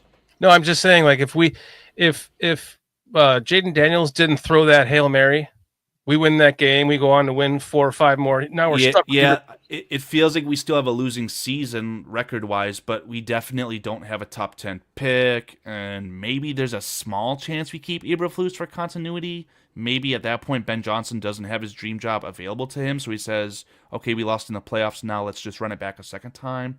So you're not wrong. Mm-hmm. The way he's approached this hire really does seem like he's like it's his dream job. I'll hit you with the Jared verse, Dobbsy. 2 thumbs down, man. 30 as a baby, we'd be kicking him off the team for being too old. I sure don't feel like a baby, but I sit down for a living, so. You could be my kid. You're a baby to me. As much as that might be a fantasy too, let's pass on it. Oh, maybe you are my kid. Huh? You might be my kid. That's why Aldo always said that to me. I'm like, no, maybe you could be. I don't know. Speaking of Aldo, I'll put some public pressure on. I really wanted Adam Mason to join Aldo on the Barroom Network, but I don't think it's going to happen, and that makes me sad. Why were they trying to line it up? I thought so, but I talked to Adam behind the scene, and he said it's not going to happen, and I respect it, but I would love to see Adam Mason on the Barroom Network talking about sex and drugs with Aldo Gandia. Oh, my God. I would love that, but it doesn't seem like it's going to happen. Oh, that'd be hilarious. Your views will mature, and you will look back to how stupid you were at 30. I do. I'm not stupid at all, Cliff. I agree with you, Cliff. God, 30. I remember how good I felt at 30. I wasn't in pain every time I got out of my chair. That was. Well, why don't you just hit some trenbolone and some steroids, and you'll feel better. Maybe I will. Get a steroid injection in my back. Is that what you're saying? Or go lift some weights with some steroids. Yeah, you could have an alternate channel, so you could have this channel be like the pontificating aspect of Dan. Then you could also just start doing steroids and lifting weights. That's very popular right now with Sam Sulek and the Trend Twins. Just do some steroids. You get some real views. I'm curious to know, O'Toole, like, what do you think is going to happen with your, like, or what do you envision happening with those two positions that you lost, offensive and defensive coordinator? Let me promote from within. Let me add to that, Artur. What do you feel about Matt Eberflus being the Lions defensive coordinator? Oh yeah, wouldn't think about that, because that would be weird, but it wouldn't be a bad idea. Although it wouldn't really matter because we're not going to have the same offense. But I don't know. I'm curious to know what he thinks about that. Let's see. Yeah, these were back in the middle school days. I still remember the Cutler trade, thinking we were going to win the Super Bowl. Oh my God. That was why I didn't. When we hired Ben Johnson, I didn't want to go to Shorty of the Cutler trade days, because I was so fucking over the moon excited about that. And then by like 5 years later, I just couldn't stand watching him throw the ball anymore. And his long, how long? Huh? How long? Just 3-4 years into it. When did the Bears acquire Cutler? 2009. Okay, so all I can tell you, I've said this multiple times, right? The Mark Trestman offense that had the Twin Towers at wide receiver, Alshon Jeffrey, Brandon Marshall, Mr. Martellus Bennett at tight end, and then Matt Forte at running back, paired with Cutler, that's the most talented offense the Chicago Bears have ever had. That's true. Cliff saying, you guys start talking bad Bears history, I'm leaving. It's a good day to be a Bears fan. You are right. Fact. You are right. I'm kind of just thinking I'm kind of out of stuff to talk about. What do you guys want to talk about? We don't have two other guys on the show, so it's only an hour and a half long right now, and I'm like out of shit to say. I feel like I've said it all. I would love to highlight Cocaine Bear's comment just for his screen name alone. He says that Matt Stafford won a Super Bowl and has had a better chance of winning another Super Bowl before Goff does in Detroit. That's a fact. Rams won the trade and won a Super Bowl and long-term contenders with Stafford at quarterback. Again, fact. All right, fair enough. Let's talk about Ben Johnson. So I do have his Wikipedia page up here I want to talk about. What I found interesting about him was that he did play quarterback. He was the backup quarterback for, let's see, college. Let's see. He helped lead the North Carolina 4A state championship as a junior and was named conference player of the year as a senior. Let's see. Johnson was a walk-on for the Tar Heels at the University of North Carolina in 2004, where he competed as a reserve quarterback behind TJ Yates before graduating in 2008 with a degree in mathematics or degrees in mathematics and computer science. So, Does like, Ben Johnson have any crossover with someone named Ron Jeremy? I don't know who that is. I know who that is. he was inspired to get into coaching by his offensive coordinator at UNC, John Shoop. We all know who that is. He was hired as a graduate assistant for Boston College in 2009 and promoted to tight ends coach in 2011. So he's been in offense his whole life, basically, and in coaching, just got right out of college, went right into coaching. And Don't glaze over that Boston College bit as well. He did admit that essentially there were back channel conversations between some connections at Boston College between Ben Johnson and Ryan Poles. Mm-hmm. I just find it interesting that he immediately goes into coaching and then boom, he was hired as the Dolphins offensive assistant in 2012. So he goes from Boston College in 2009, tight end coach 2011.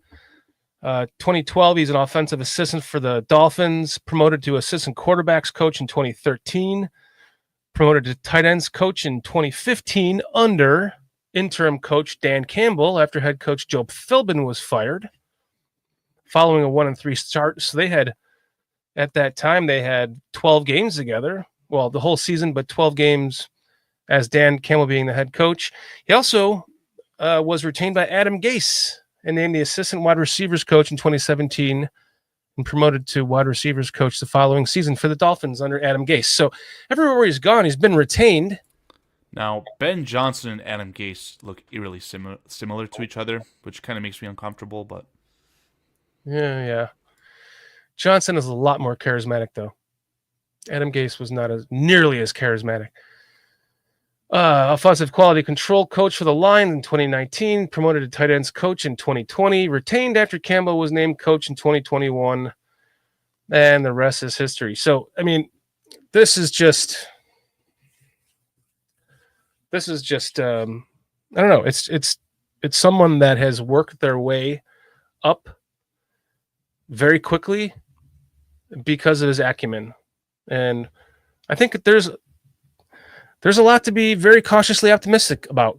I'm over the top excited, but I'm also, I don't want to allow myself to get beat again. I feel like like the Bears and I just went through marriage counseling again. And, the last time we went through marriage counseling, we walked out of there and the Bears started beating my ass again as soon as we got home. So I think we need to find a new term for you then, because cautiously optimistic would say that you are optimistic, but with caution due to something that Ben Johnson is, putting towards that, right? But this has nothing to do with Ben Johnson, it seems like. It's almost like I'm worried he's going to get bared, Is he bear-proof? Is Ben Johnson bear-proof? Well, the positive for that. Is Caleb Williams bear-proof? Yes or no? Yeah. Okay, so we know that. My fact, let me just back it up real quick. Caleb Williams, I wrote this down, I think. Let me see if I can grab this because I'm trying to start to write my points down. So, Caleb Williams is a rookie, Dan. Accounted for the most total yards from a quarterback in Bears history, under the tutelage of 2 different head coaches, 3 different play callers, and an offensive line that never started the best 5 that Ryan Poles envisioned. He's Bears proof. Okay. Keds is saying nobody is bear proof, but I think that just proved he's bear proof. Caleb Williams absolutely is bear proof.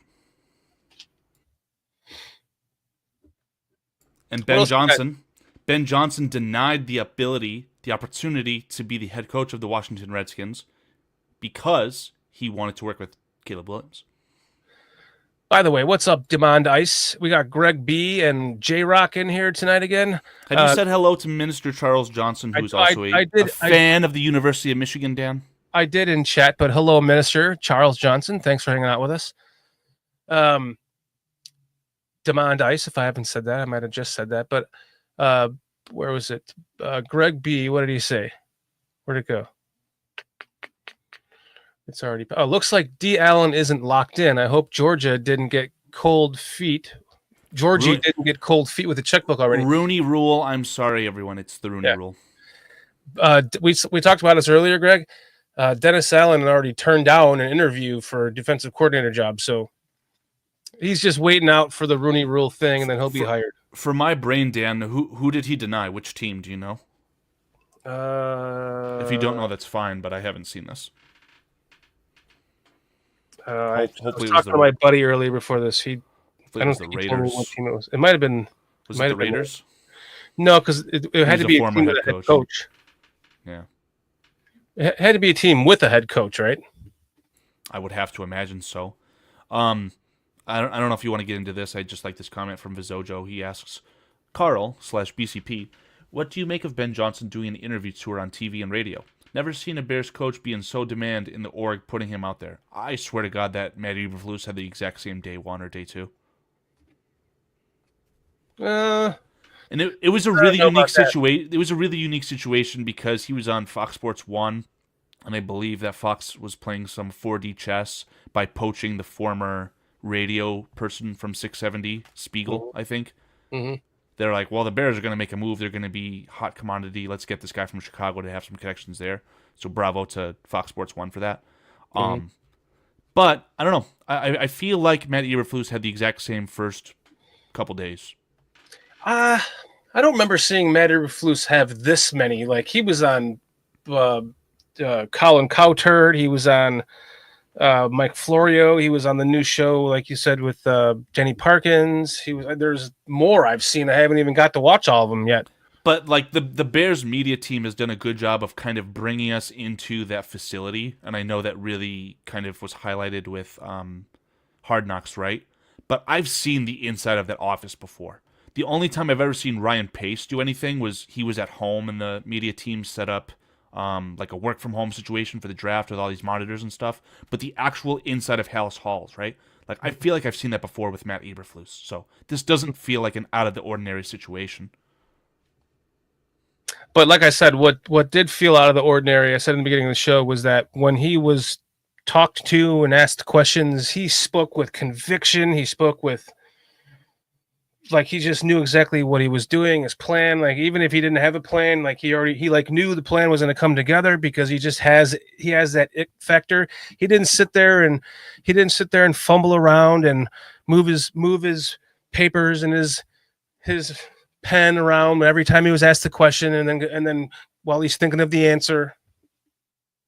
Let me show this, please. It's a 30-second clip from him on FS1. I'm sure everyone has already seen it, but for the audio listeners, this is a clip of Ben Johnson on something called Breakfast Ball Live. It's through FS1 again with Mr. Spiegel. Totally hypothetical scenario. Wait, pause it. Detroit on Thanksgiving. Can I just say that Danny Parkins was like one of my favorite 670 score. No, keep it up. He was one of my favorite 670 AM The Score radio personalities, and I love Danny Parkins. But can I just say that Danny Parkins has a face for radio? Yeah, like bingo. He was great on the radio. He has a face for radio. Go ahead, play it. I'll embarrass myself again. My comments have no reflection on Dan or BCP. I've heard people call him Danny Parkinson's, but I didn't. Oh, that's rude. Totally hypothetical scenario. I was rude, but that's Detroit on Thanksgiving, and your watch what he does, Ben Johnson. And you had one timeout, and you were out of field goal range, and the clock was running down, and there was confusion everywhere. Would you, just hypothetical scenario, completely coming up with it on the top of my head? Would you A, let nothing happen and a wild Hail Mary that had no chance of winning, or would you B, help your quarterback out and call a timeout? Again, hypothetically. We're not going there today. We're not going there. We're not going there today. Even though he already went there and called the timeout. So again, for all you chicken or the egg guys, all the guys who threw Caleb Williams under the bus, said Caleb Williams was supposed to call the timeout, your new head coach thinks otherwise. Play that again. Okay, I gotta find it. That was hilarious.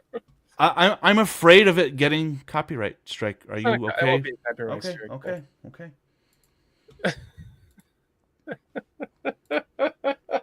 I was talking for the first 10 seconds of it. I want to see the whole thing. Okay, 30 seconds. Try and contain yourself there, mister. Okay, Let's see if I can do this.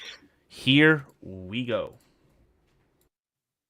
Detroit on totally hypothetical scenario. If you were playing Detroit on Thanksgiving and your quarterback took a sack and you had one timeout and you were out of field goal range, and the clock was running down and there was confusion everywhere, would you, just hypothetical scenario, completely coming up with it on the top of my head, would you A, let nothing happen and a wild Hail Mary that had no chance of winning, or would you B, help your quarterback out and call a timeout? Again, hypothetically. We're not going there today. We're not going there. I love Danny Perkins. He's good at his job, that's for sure. That was awesome. Somebody else asked him the question while he was with the Lions about they're interviewing him about head coaching jobs, and he just looked at him. He's like, "I know what you're doing." Next question, or something like that. That's when I immediately turned to my wife and said, "This guy's too cool to be our head coach. The Bears will never hire him. He's too cool." That's why, again, I'm happy that I feel like this Ryan Poles situation is going to be vindicated, because a lot of people, I'll call out Aldo, a lot of people said that Ryan Poles didn't deserve to be the general manager of the Chicago Bears. We had the opposite situation of what's going on in Jacksonville. Jacksonville thought they had a rat's ass at Ben Johnson. Spoiler alert, they didn't. So what happens? Ben Johnson is a Chicago Bear less than 48 hours after being eliminated in the playoffs, and the Jaguars, call it 48 hours after that, fire their general manager. So, F you to anyone who didn't believe in Poles. Yeah, I was never one calling for Poles' head. Of course, you get your head into the dumps and you start looking for all the, you're looking at all the fucking wrong shit. What's up, Hair Bear? Thanks for hanging out with us. Dan, just like if you were to say that all penalties in the NFL need to be reviewed by a robot, if you look at everything in slow motion, it's always going to look like a penalty, right? If you analyze each and every single move that Ryan Poles has made, you're going to say he sucks. But the fact of the matter is, whether it's luck or not, whether if anyone else would have done it or not, Ryan Poles got the quarterback position in Chicago right, probably for the first time ever. I love Jay Cutler. And again, getting the quarterback correct in sports is the hardest thing to do in sports, not just football. And Ryan Poles did it. Here's your chance. Oh, Mr. Newbreed. If you're going to put me on the spot. So Newbreed, I had to put him on the spot because we have a wonderful, one of our favorite chatters. He's a Lions fan, O'Toole in here, and he told him, "Fuck the Lions." And I said, "Come on, be nice." I said, "You wouldn't say that to Newbreed." And he's like, I would totally say that right to him. I would say, "Fuck the Lions" to him. And then boom, you show up and I'm like, "Here's your chance." Newbreed, fuck the Lions.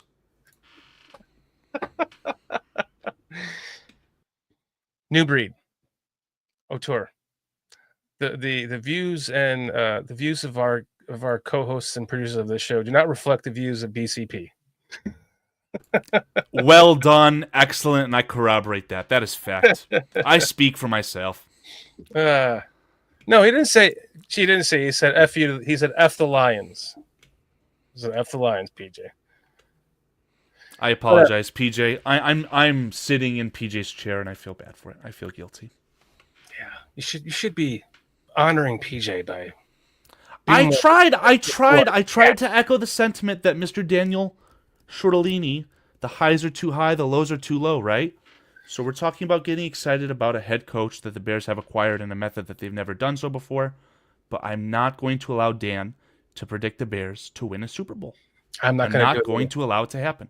I'm going to pull you. I'm going to mute you. I'm not going to allow you to do it. I'm not going to do it. I promise you. Thank you. What is up, Newbreed? Thank you for joining us, man. Now, much love to you and empathy to your exit from the playoffs, my friend. Yeah, and Newbreed, my opinion on the Lions have zero reflection on Newbreed or Artur or anyone else who is a Lions fan. So if I say fuck the Lions, I am not saying fuck you. So let's get on the same page here, all right, man? Kept saying the whole show is going off the rails without PJ and Foster. Honestly, genuinely, though, I mean, we're not talking about mustache rides or anything else, so maybe I'm keeping us in check. Just a little bit more aggressive. Mustache rides. We like talking about beer brought steak. pussy-stained mustaches. Yeah, we love talking about that. I miss Foster. I miss Foster, man. Whatever happened to Foster? He's just like, I'm having problems.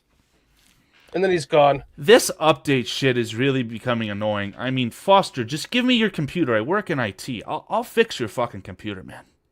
Dude, you gotta drive up there. He's not gonna. Don't. What is he gonna do? If Bearski finally buys me the Josh Blackwell jersey he keeps promising me, then maybe I'll stop at Foster's house on the way home. No, he lives right by Foster. I love putting public pressure on people. I'm using the great audience that Dan and BCP has gained for my own negative self. I apologize for my actions. Hey, you know what? Keds wants to hop on with us. I'm gonna send Keds a link. Hell yeah! And if you want to kick me off for Keds, I'm okay with that as well. Yeah, I'm fucking tired of talking to you. Hey, before you kick me to the curb, then let me show you this.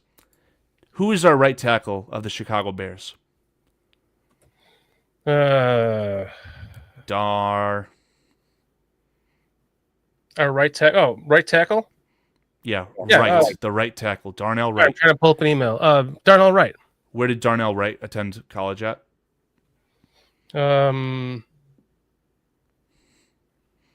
Tennessee. Boom. This is not an original point. Someone blew my mind in chat earlier. Vizojo brought me to the light. Who's that player, Dan? What's the question? I'm not okay. I got my screen back. Okay, what was the question again? I was sending Keds email sent. Hop on with us. Who is our right tackle? Darnell Wright. What school did Darnell Wright attend? The University of Tennessee. Yes. What star guard of the Kansas City Chiefs do we want to sign? Ooh. Trey Smith. He went to college with Darnell Wright. Yes. I remember looking at Trey Smith when looking at Darnell Wright. Yeah, I mean, the Chiefs got that one right. I mean, let's have this moment come full circle. Let's just give Keenan Allen's inflated contract directly to Trey Smith. $25 million a year. You are the highest paid offensive lineman in NFL history. At this point, I don't care. Yeah, I would take him. Oh, my God. Yeah, Minister Charles Johnson, Kenneth Grant is going to fall to us, but I'm starting to come around to the idea that he's not worth taking at 10. So if we can trade back and acquire Kenneth Grant and a running back, I would love that. Now we're getting into the weeds as far as Adam Mason saying that Andrew Billings is not starter quality. Is Kenneth Grant a true upgrade to Andrew Billings? I don't know. 21 probably is enough, sir. Yeah, J2K, you and me both agree with that. I hate the people that are throwing around, I think it was Field Yates. Field Yates made a, Dan, get ready. Field Yates made a appearance on CHGO. Wink, wink, nudge, nudge. Said that Trey Smith is probably a link to the Bears and that he will hit free agency. But I just doubt that, man. I just typed in his name and it's coming up everything to the Bears. All right. We're going to have the old switcheroo. Are you ready, Keds? Not yet? Not ready yet. We got Bears predicted to add second-ranked free agent on $80 million deal. What's that?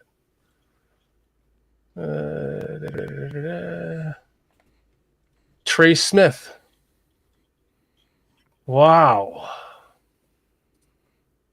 Kids, if you want to throw up a private chat when you're ready, Keds, or just in chat whenever you're ready, man. Whoa. Yeah. That would be nice. All right, gentlemen. We're going to have the old switcheroo. Thank you guys for entertaining me in chat. I apologize if I offended anyone, but let's get some more level-headed and educated comments from the great Keds the Canuck.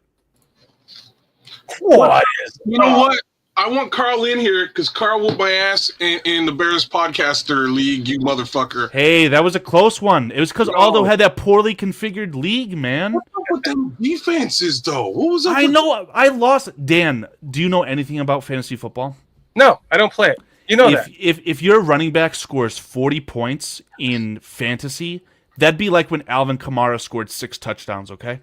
Yeah. Oh, okay. Guess how many points the Chicago Bears scored their defense in Week 1 against the Titans? 60. And to make matters worse, Vikings defense was monstrous all season. Aldo Gandia got the Vikings defense. So somehow No, me. it was you all straight to the friggin' end. Oh, And guess what? The league was so poorly configured. Shout out Aldo. love you, Aldo. If the kicker got a 60-yard quick. if the kicker got a 60-yard field goal, it doubled up, okay? So one 60-yard field goal I think equated for 13 points, 14 points, and I had Brandon Aubrey. So See, I had some good kicker love this year too. Honestly, my team was stacked, but between you and Joe Mandel had my number this season, man. I thought I went to the end. I remember whipping Joe, but Joe also had a great run at the end. I think that he had a negative record going into like the second half. He did. He beat me twice to get to the final, and that's what it was. I needed to beat him twice. I couldn't get by. And that was something serious because you had that Bengal stack, dude. Bro, that Bengal stack was dirty, bro. Anyways, Jamar Chase and the homie Joey B together again for the first time. Again, it was awesome. It was beautiful, but I couldn't do it, man. Joey Mandel took it, didn't he? No, I won the championship. You won the champion. Okay. Yeah, okay, so I have to give you some love with a couple of... Do the Jared verse. 2 thumbs down. I love it. It was fun, though, man. We had a good time. Shout outs to everybody in the podcast league. Hopefully we do it again next year. But, yeah, Podfather, you got to do something about them defenses, man. That scoring was a little bit... Yeah, defense and the kickers. Fix the kickers, and then we'll be talking. We're having fun. I got Bucky Irving in that league as well, and Bucky Irving was fantastic, so... I was really hoping that the Bears would kind of maybe look. Instead, we got a punter in the 4th. Right, we drafted that punter, and then Bucky Irving was drafted afterwards. Imagine that. But that's okay. We're gonna get a really good running back. Okay. I'm really good running back. I'm good with it. You brought up a couple of these backs today already. I'm thinking Quinn Judkins might be a guy, right? We can look at Judkins. He's a bigger body guy. And I'm just talking about like them times when we're looking for that one single yard and we can't get it for the life of us. And every time we kind of turn to Roschon Johnson, you just can't get it done. I'm worried I starred your comment, kids. Is everybody down on Swift? So Ben Johnson has direct coaching experience with DeAndre Swift. DeAndre Swift is under contract and a lot of money. It wouldn't just be worth to kick him to the curb, and I doubt they trade him. So I think you proceed with DeAndre Swift as your Sonic in the Jahmyr Gibbs role, but now you have to find your knuckles. So that's why I think you need a really good bell cow running back, and I think you have to draft one, and you have to draft one high. But I'm not comfortable anymore with Ashton Jency. I'm a little worried that, like, they also cut bait on Swift during Ben Johnson's tenure, and my wonder is, like, was that sort of on his watch? Was he down with that bait and switch situation? Let me put up some work like I'm supposed to do on the show. I'm almost certain that DeAndre Swift was traded after they drafted Jahmyr Gibbs. Artur, you'd be the first to tell me if I'm wrong on that. No, he was traded before. I'm pretty sure he's traded before the Jahmyr Gibbs draft. That's why they drafted Jahmyr Gibbs. They also obviously pulled over David Montgomery and let go of Jamal Williams, who was really actually toting the rock for them for the better part of the time when Swift was there. I was right. I have to give myself my flowers. Okay. The NFL draft, the first day of the NFL draft 2023 was April 27th, and DeAndre Swift was traded on April 29th. Oh, wow. I'm Nostradamus. And then let him go. I guess that's fair. Facts, no printers.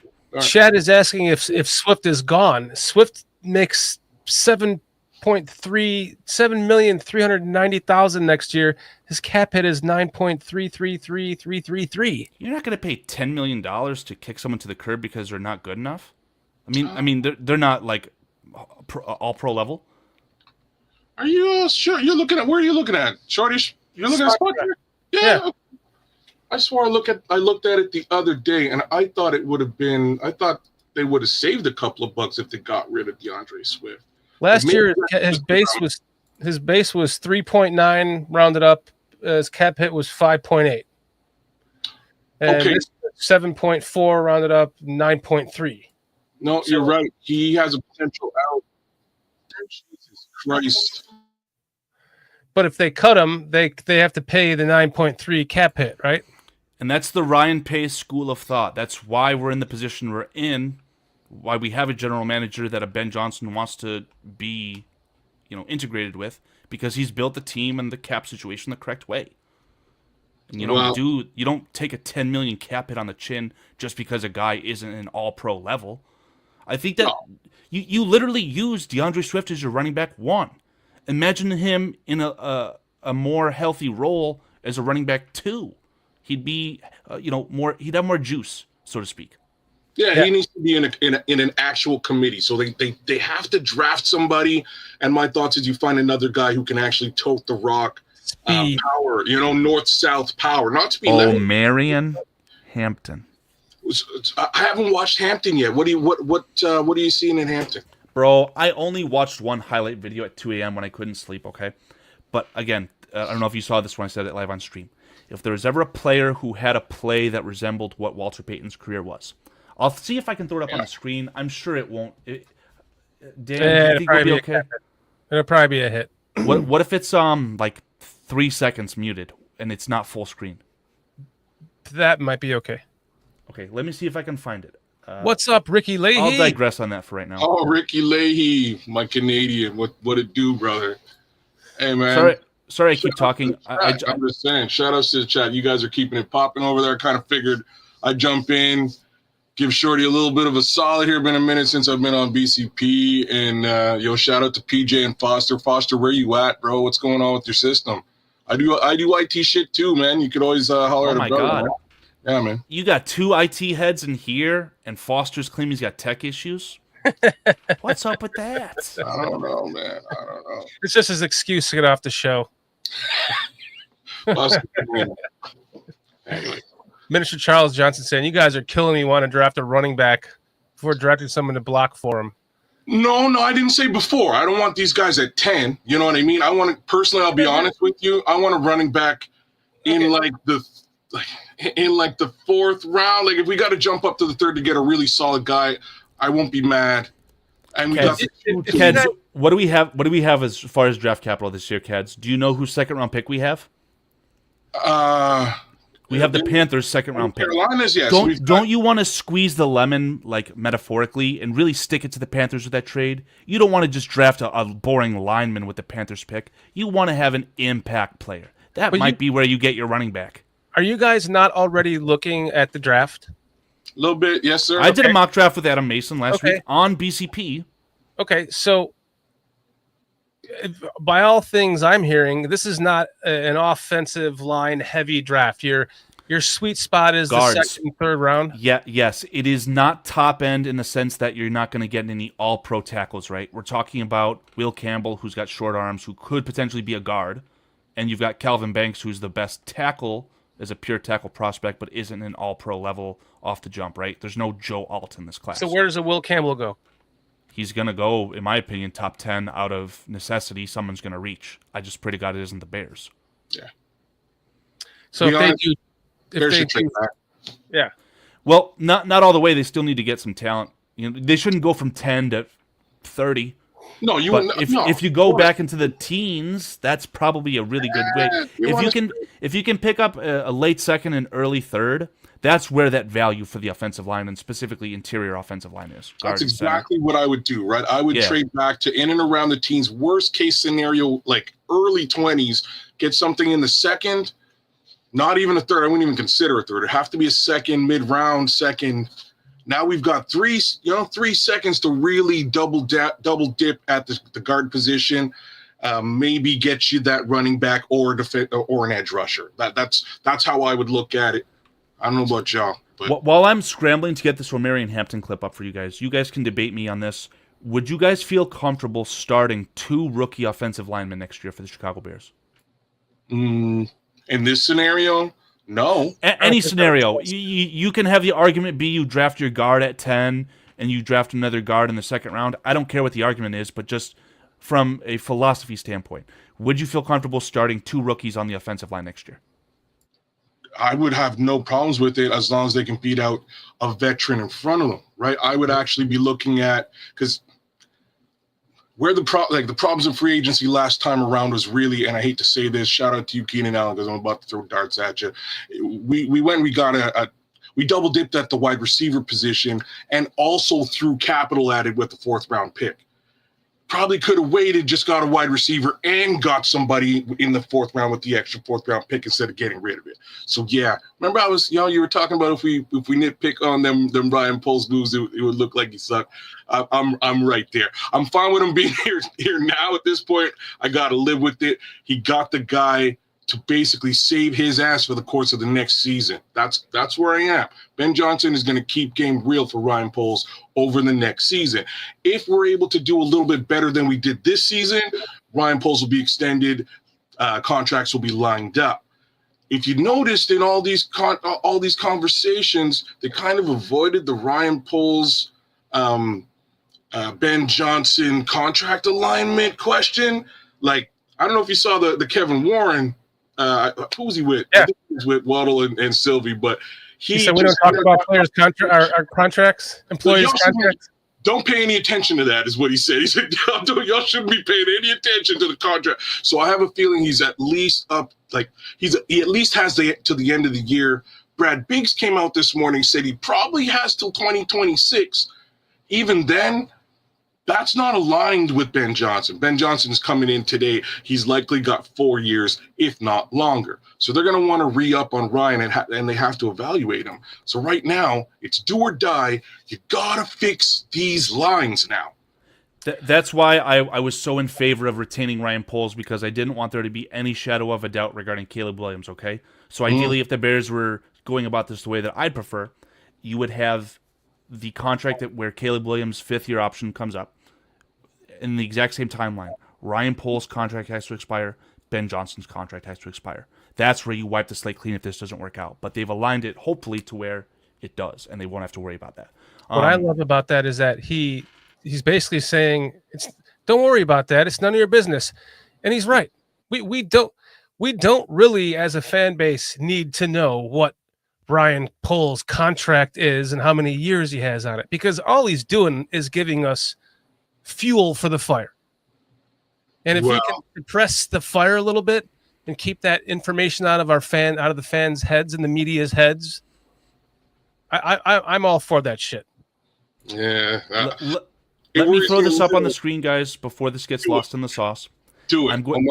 I'm going to play this one time, and for what you guys, for all the comments I've said about this, again, I watched this at 2 a.m., and my opinion on it is if there was ever a college play that would kind of resemble what Walter Payton had brought to the NFL during his time with the Bears, I always see him diving over the offensive line, getting that touchdown, right?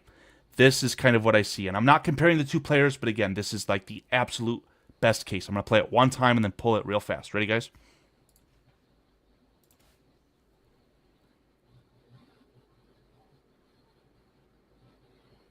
Sure. Nice. It's kind of Saquon Barkley-ish. Reminds me of Saquon Barkley. I would say more Saquon than Walter, Yeah, but I see you're right. You're right. I'm seeing what you're saying. You're right. That was Monty for me. I saw Monty in college. He was like going around the edge. It was like a 15-yard touchdown run, and he got around the edge, and he did that like at the ball in one hand, kind of like stutter step Peyton move, and then he like juked the guy and went around him. I was like, oh, that's my running back. And I saw a lot of like one cut and go with this guy, right? And he's playing in the ACC, which isn't the best, but it's probably a stronger conference than the MAC, where Ashton Genty did all his damage. But imagine a bell cow and just a more overall polished version of Khalil Herbert. One cut, go. He's got the breakaway speed. That's kind of what I'm seeing as well. That's part of my disdain with this past year's season, man. I can't sit here and say that Khalil Herbert's the greatest running back on the planet Earth, but I can say that he definitely should have got more run this season. They let him flounder on a bench and got him out of the building, and that run game never survived that at all, right? Like it just never went the way that they wanted it to go. We can all blame it on the line. It's probably the line, but still, Where's that 1-2 punch that we needed? We needed that by committee. Yeah, that would have been nice. And they tried with Roschon, but Roschon Johnson did not live up to expectations. It would have been Khalil. Khalil was he's the guy that hits the hole twice as fast as Swift. Swift is, I remember him coming out of college, just like how fast and quick he was. And then it just seemed like when he was with the Bears, every time he like went to make a juke, he lost all of his momentum and he was like starting over again. He didn't like juke with speed into another move, that he got out of it quickly. You're disagreeing with me? No, I'm laughing at this terrible comment from Cocaine Bear. How can Cocaine Bear have such a great screen name and terrible comments? But It is a pretty solid screen name, man. You got to give it to the Hungry Cocaine Bear. Well, if an NFL offense needs a 1-2 punch as far as running backs, it's Ben Johnson's offense. So I think the Bears have to elevate their skill at the running back position, and I think that the career ceiling right now for Roschon Johnson is C.J. Ham. Utility fullback, special teams ace, but he's just not the guy at a running back anymore. I've given up on Roschon Johnson in that sense. Yeah, so what do you do with them? I mean, he's on his rookie deal, obviously. Right, so you just play it out, you squeeze the lemon, and he's gone after that contract expires. Or trade him away for his 6th, 7th, just like you did with Mr. Khalil Herbert. It's the NFL, man. Yeah, what do you think about Tyson Bagent? As I mean, he's on a 3-year deal too. Are we gonna keep him as our backup and then lose him, or should we try to trade him this year to a team that maybe he can go compete, that might be desperate for a quarterback, and then we go get a veteran? I would have no problem with that, except they gave him no run this season. Like, I hate to say what I'm about to say. Like, I kind of wish they gave him a little bit of run this season, because then we could have built up a little bit of stock in Bagent and potentially offloaded him to the quarterback-hungry Las Vegas Raiders. I'm just saying, build up the guy's stock, give him an opportunity to shine, and then trade his ass for some level of capital, as opposed to, and this is becoming a bit of a trend, as opposed to getting rid of quarterbacks for 6th-round picks. Right. Like, you should be building these guys up in some capacity. It's a quarterback-driven league. These guys should be making a couple of, some level of capital off of this. What are you getting in the 6th round? Caleb needs.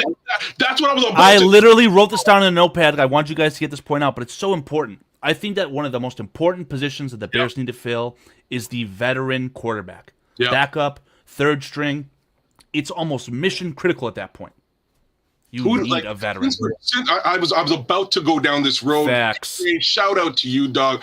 That's what is needed. That's what was needed. If you look at the Jaden Daniels situation, again, Ryan Poles. But if you look at the situation, Dan Quinn, Poles skipped over Dan Quinn. Whoops. He skipped over Cliff Kingsbury.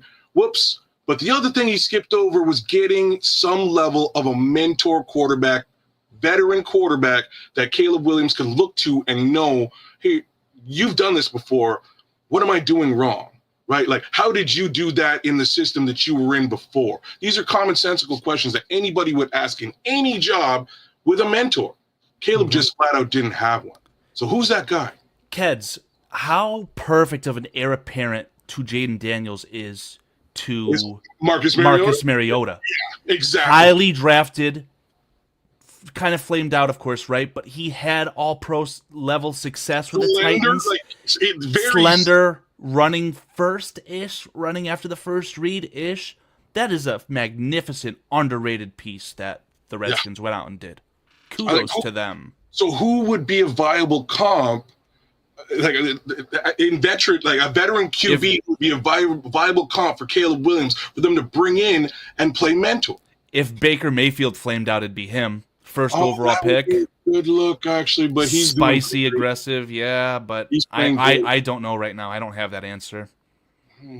PJ saying we could trade Caleb for 2 firsts, 2 seconds to 3rd, and Jackson Powers Johnson. But then you still don't have a quarterback. You just have a running back who receives the shotgun snap. I'm sorry, PJ. I'm sorry.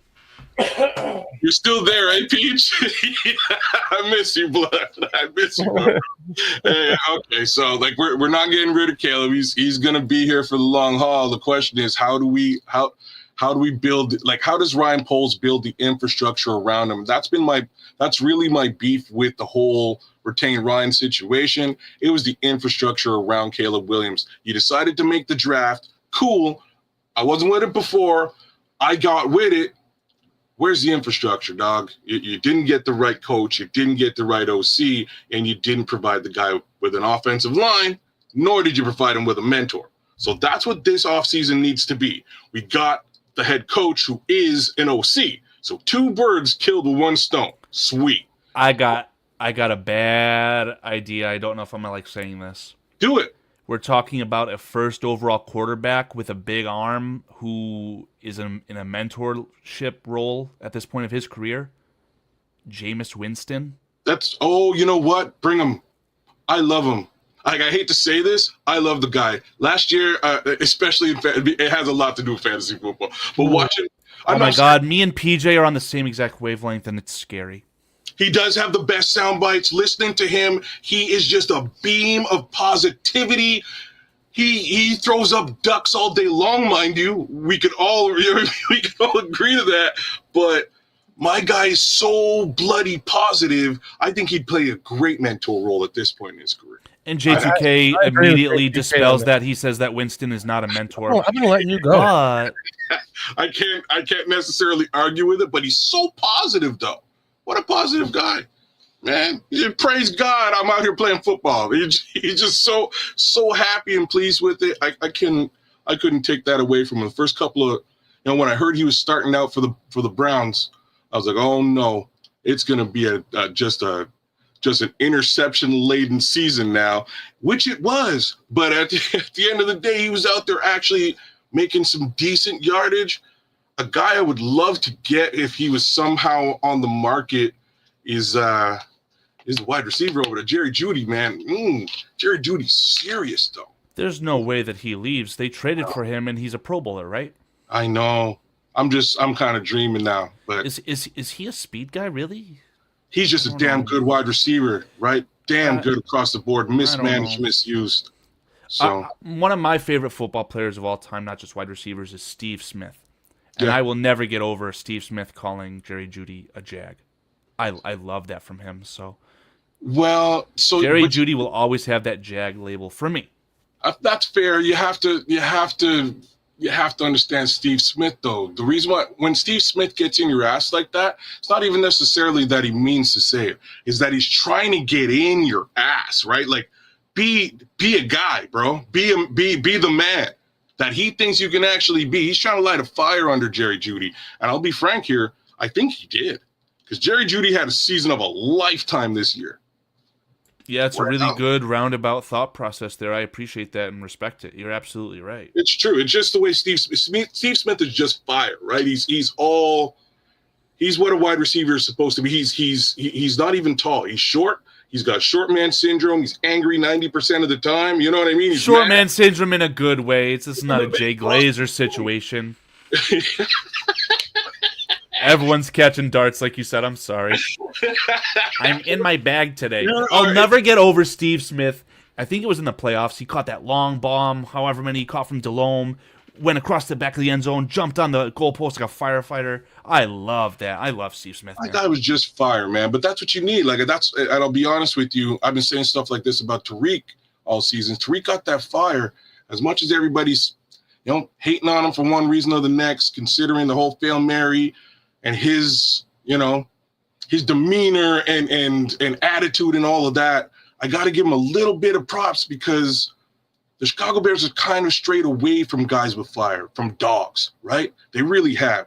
That's why Jalen Carter's not on this team. Jalen Carter is a dog.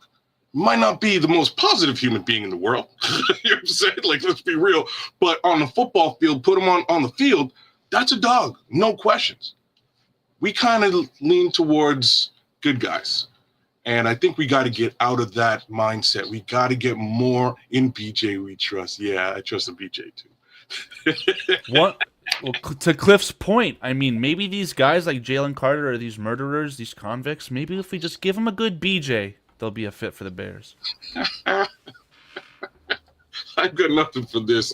I have nothing for giving. I guess convicts deserve BJs as well. That's gotta be a YouTube short. That's the best I can do, bro. It's the best I can do. Take it for what it's worth. I will not be giving. I will be receiving. Amen. And Cliff, it's so frustrating because me and Bearski and my co-host Nick, we all went live on BCP and Bearski on Monday. It was Monday that he got hired, right? Yeah. We went live and we said it was Paul that came up with the quote. He said essentially, "I heart BJ." And then on Tuesday, I see ESPN 1000 and their employees have the I heart BJ shirt. It's so frustrating how fast that circulates. Oh, they made a shirt off of it? Yeah, I'll see if I can find the picture. It's hilarious, but it's frustrating. Like, how are you that fast? And that means they're watching our stuff, man. Watching your stuff, watching my stuff. I've seen a lot of my stuff show up in weird places too, so it is what it is. They asked Ben Johnson if his interview for the Chicago Bears started when he ran the fumble Ruski play against them in Chicago. I made a YouTube short about that on December 31st. Someone's listening to us. See? I think it's AI, though. But good catch. Maybe you're bang on with that, too. The Google Monster looms in the distance. But hey, it is what it is. I think that was his. Yo, this is gonna be a running gag, yo. This is a running gag. I can't, Minister Charles. I can't even explain it now. We'll get it. We'll derail the entire show. But like little people, shout out to the little folks out there. That's your short man syndrome comment. Wow. See, it all comes first. It's like Seinfeld. Anyways, yo, back to Bears football. Moving away from how do we do that? I don't know, man. My guy's name is BJ, so like this is gonna be an ongoing. No shot. So Jeremy Munoz says, Pohl said, "I love BJ." I would love to hear that soundbite. I would definitely add that to the show. And then Hair Bear's telling us that BJ pants half off. Okay. Wow. Okay. Wow. Okay. I've definitely been there for sure a couple of times, man. Unbelievable. For sure a couple of times. I'm scrambling for other names of quarterbacks that we could bring in as that mentor. I mean, nothing is really standing out. Jameis is a good look. I'm also thinking of like even Mark Brunell, who is like he was I think he was quarterback's coach in Detroit. Wouldn't be a terrible look. Again, former QB, knows what he's doing. It feels like the next step up for Mark Brunell is to be a offensive coordinator. So I don't know if that's going to happen. I would give him maybe passing game coordinator. You know what I mean? I give him a different title. Yeah. Maybe a couple more bucks, different title. I wouldn't give him OC because I think another good look. Oh, I need a name now. Another good look for OC for us might be Kansas City's offensive line coach. Not a bad look. I can't remember the name. Do we have a name there? I don't know who that is. I'm going to get you a name here momentarily, but that might be another good look here.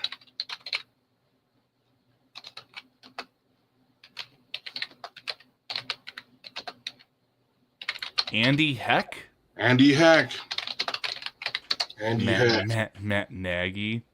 No, we want nothing to do with that one. But Andy Heck might be a good look, right? And if you consider some of the troubles those guys have had on the offensive line, he's done a great job of retrofitting it and making it pretty solid for Patrick Mahomes over the years. Considering a lot of those guys also just get up and leave because, they've been protecting Patrick Mahomes and they're about to make good money. So Garoppolo might be a free agent. I don't know. He wasn't in the list of people that I saw in whatever article I was referencing. But maybe Garoppolo, because he has that, call it a championship makeup, right? He was definitely a part of the Patriots. He went to a Super Bowl with the 49ers. Again, we're talking about a quarterback to offer their leadership and their mentorship, not directly to back the quarterback up. Because you're probably still going to have Tyson Bagent as your backup, number 2. I just don't see him as like a mentor, though. That's just me. Flacco, maybe, not Garoppolo. I think Garoppolo's still trying to bang chicks, bang porn stars. You know what I mean? That's probably where he's probably knee deep right now. I'm just saying. That's right. I hope I didn't frustrate Mr. Shorty. Dan, if you're signing off for the night, good night to you, sir. I'm not sure if you were planning on coming back. I texted you, but in any event, I apologize and thank you very much. No problem, Mr. Shorty. He effed off and just left us here to run the show. Cool. Right. He like disappeared from StreamYard, so it felt like something happened, but I wouldn't be surprised if he was frustrated with myself. So again, I apologize. And Foster, of course, it baffles me. Now the only two people on screen are IT nerds, and we're talking about computer issues. Hell, I've got a laptop that's collecting dust. I might have to see what I can do for Mr. Foster. Yeah, just drop it over at Foster's place. Trade him for a pizza. I was literally about to say, Foster, I'll fix your computer issues if you buy me Johnny's beef. See? Deal. Sandwich, Pete the computer, you're up and running. Eastern Illinois. This is really off. Kid, man, that's true. Yeah. That might be. Well, okay, maybe. This is a really off-the-wall thing, kids. I just want to hear your quick thoughts on it. Do you think that Tony Romo is any sort of deserving to be a Hall of Famer? Mr. Tony Romo? Why? Why would he be a Hall of Famer? I watched a nice video that my Cowboys friend sent me, and his advanced statistics are extremely comparable to the Big Five from that time frame. The Big Five being Tom Brady, Peyton Manning, Eli. No. Drew Brees, Aaron Rodgers. Like, eerily in the same stratosphere.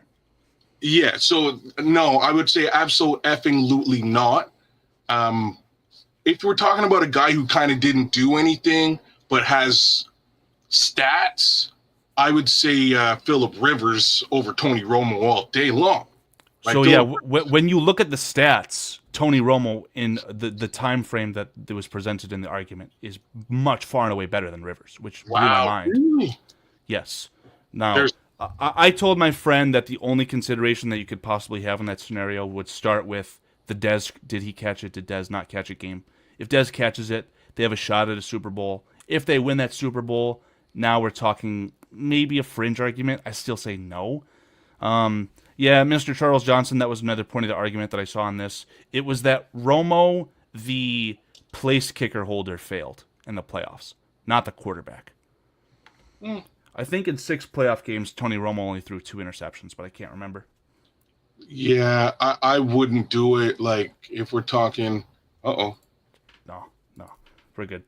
Okay, I wouldn't say Hall of Fame for Tony. I'm sorry, like the Cowboys have fielded some amazing teams, some amazing players. Most of those guys are deserving of these types of accolades. I don't think that guy's really Tony Romo. I would put him in the Hall of Fame if he continues being an awesome announcer. Like, he's one of the announcers I can kind of stand. Some people hate him. I don't mind Tony Romo as an announcer, and if he continues to do it at the upper echelon for the NFL, I think that would be a little bit of a better look to get him in. Outside of announcing for actual quarterback play, I'm sorry. I think there's better guys. Keds, you're spot on. You haven't said much when we brought you on regarding Ben Johnson, or at least I haven't heard the full argument. What say you about Ben Johnson? I love this. I'm really appreciative of how real. I said this in the chat though, like how real he comes off in these little interviews. It's only been a couple of days, but every time he's spoken, he's dead on, staring at the person that he's addressing, truly having the conversation with that person and addressing the questions. He's not darting and dodging. And the other thing I haven't heard a lot of from a guy that I think is a true football geek is a lot of football speak. Not a lot of coach speak from Ben Johnson so far. He's actually been really honest and putting his impression and making his impression felt on what he's going to do and where he's going to take this team. And I can do nothing but appreciate it. The other piece to all this is as Bears fans, we've had to watch these pressers for, let's just say, the last 10 years. And I'm going to say maybe Matt Nagy kind of came off okay during his introductory pressers, or like right in, like as soon as he started into the actual job, his pressers sucked. Matt Nagy lost it. It was all gobbledygook and word salad. So far, this guy sounds intelligent, direct, honest, and I appreciate every word that he's actually said thus far. He took that whole joke that you just put up there from Danny Parkins, timeout. He knew where Danny Parkins was going, and he rolled with it, right? He didn't want to throw Matt Eberflus under the bus, but he knew where he was, where Parkins was going, and he had to get a laugh out of it. And that, to me, is, again, real. We're seeing a guy, a coach with a personality. straight up and down, Matt Eberflus had zero personality to share until we got a little bit under the hood with Hard Knocks. Outside of that, I couldn't really tell you what he's about. Oh, he's a beekeeper? Wouldn't have guessed that. What about the nicknames, kids? What about the nicknames? What nicknames? Oh, for the players? Yeah. I give people Just nicknames joking. all the time. They don't necessarily like it. I'm So joking, man. Yeah. I know you are. I'm joking too. But you know what I mean? Like sometimes people are like, "What the fuck? I'm the Canadian Eagle? Why?" Because I whipped my pants off. Anyways, I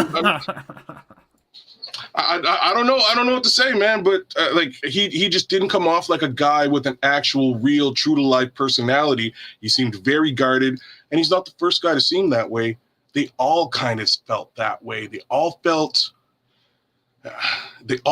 like George McCaskey. They felt like mild-mannered guys, you know, without boisterous, real, loud, honest personalities. This guy doesn't necessarily feel loud, but he feels cerebral, right? He feels like a guy who has an idea and a plan and a direction that he's going to take this team in. And I'm all for it, you know. I'm all for it. I am a little bit worried about Ryan Poles and what his next moves are going to be, but I think this move secured a fair amount of runway for a guy who's got like a razor sharp, trajectory moving forward in our GM. Yeah, I feel kind of bad for Matt Eberflus because I really liked Rod Marinelli. And Rod Marinelli was, of course, the defensive coordinator, kind of the grandfather of the 4-3, along with whatever Lovie Smith was doing. But I'm losing his name. Rod Marinelli. He was the head coach of the Lions when they went winless. Yeah. So sometimes you kind of tap out at your job. These guys like Kellen Moore and Vic Fangio, while they might not pan out as a good head coach, they're very, very good coordinators. And I feel like Eberflus would have been a great coordinator for the Chicago Bears if he was just a defensive coordinator. But he had too much. They instilled too much in him. It was kind of an arranged marriage, in my opinion, with Poles. He got hired, and he said, okay, pick from these three options. He chose what he chose, but I agree with you on Ben Johnson. Ben Johnson feels different, a lot more charismatic. I just have a lot more optimism with that hire from the jump. I think we're gonna get good pressers moving forward.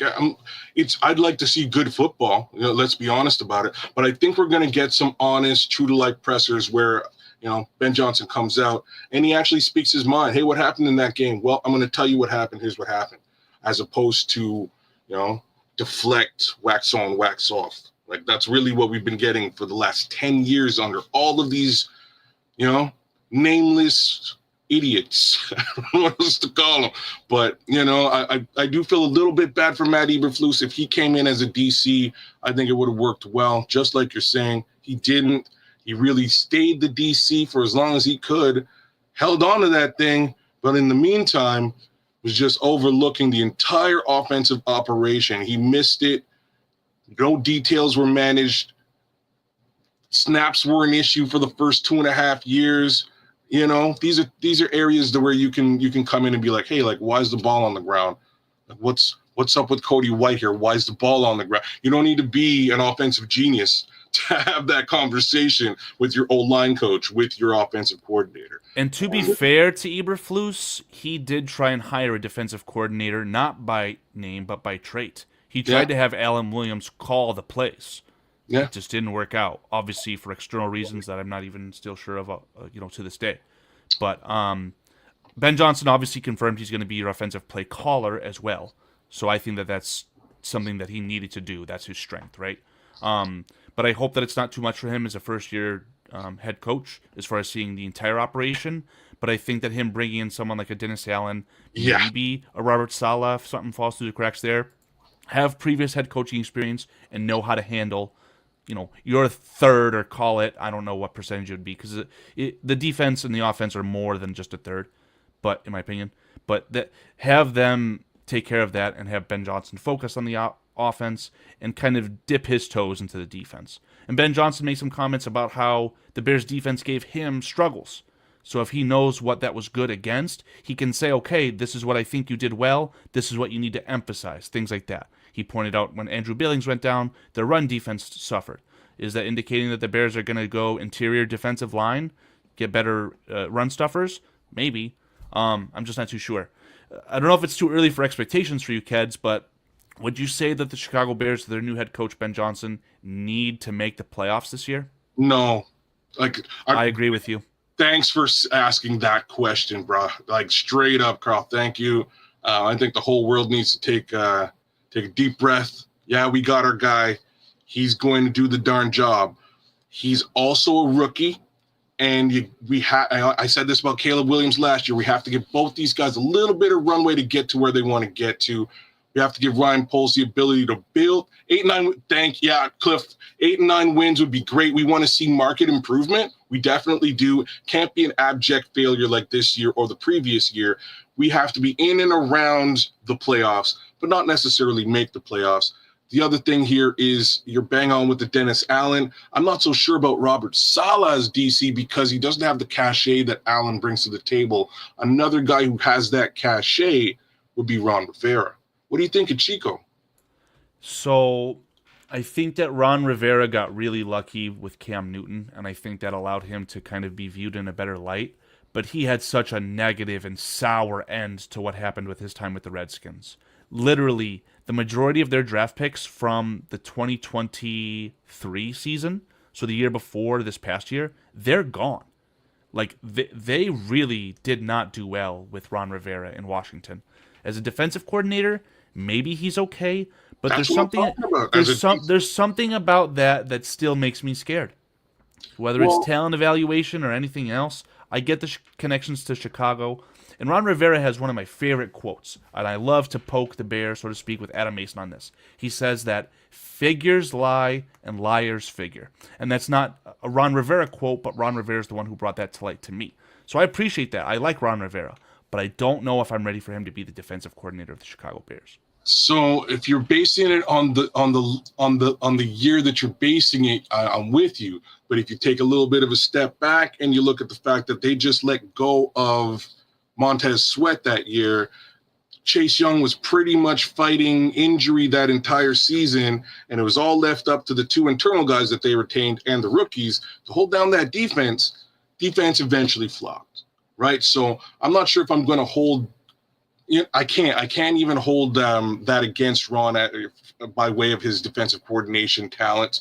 We can also look at the Panthers and how well their defenses were with Luke Kuechly, etc. He did the job over there and in Washington.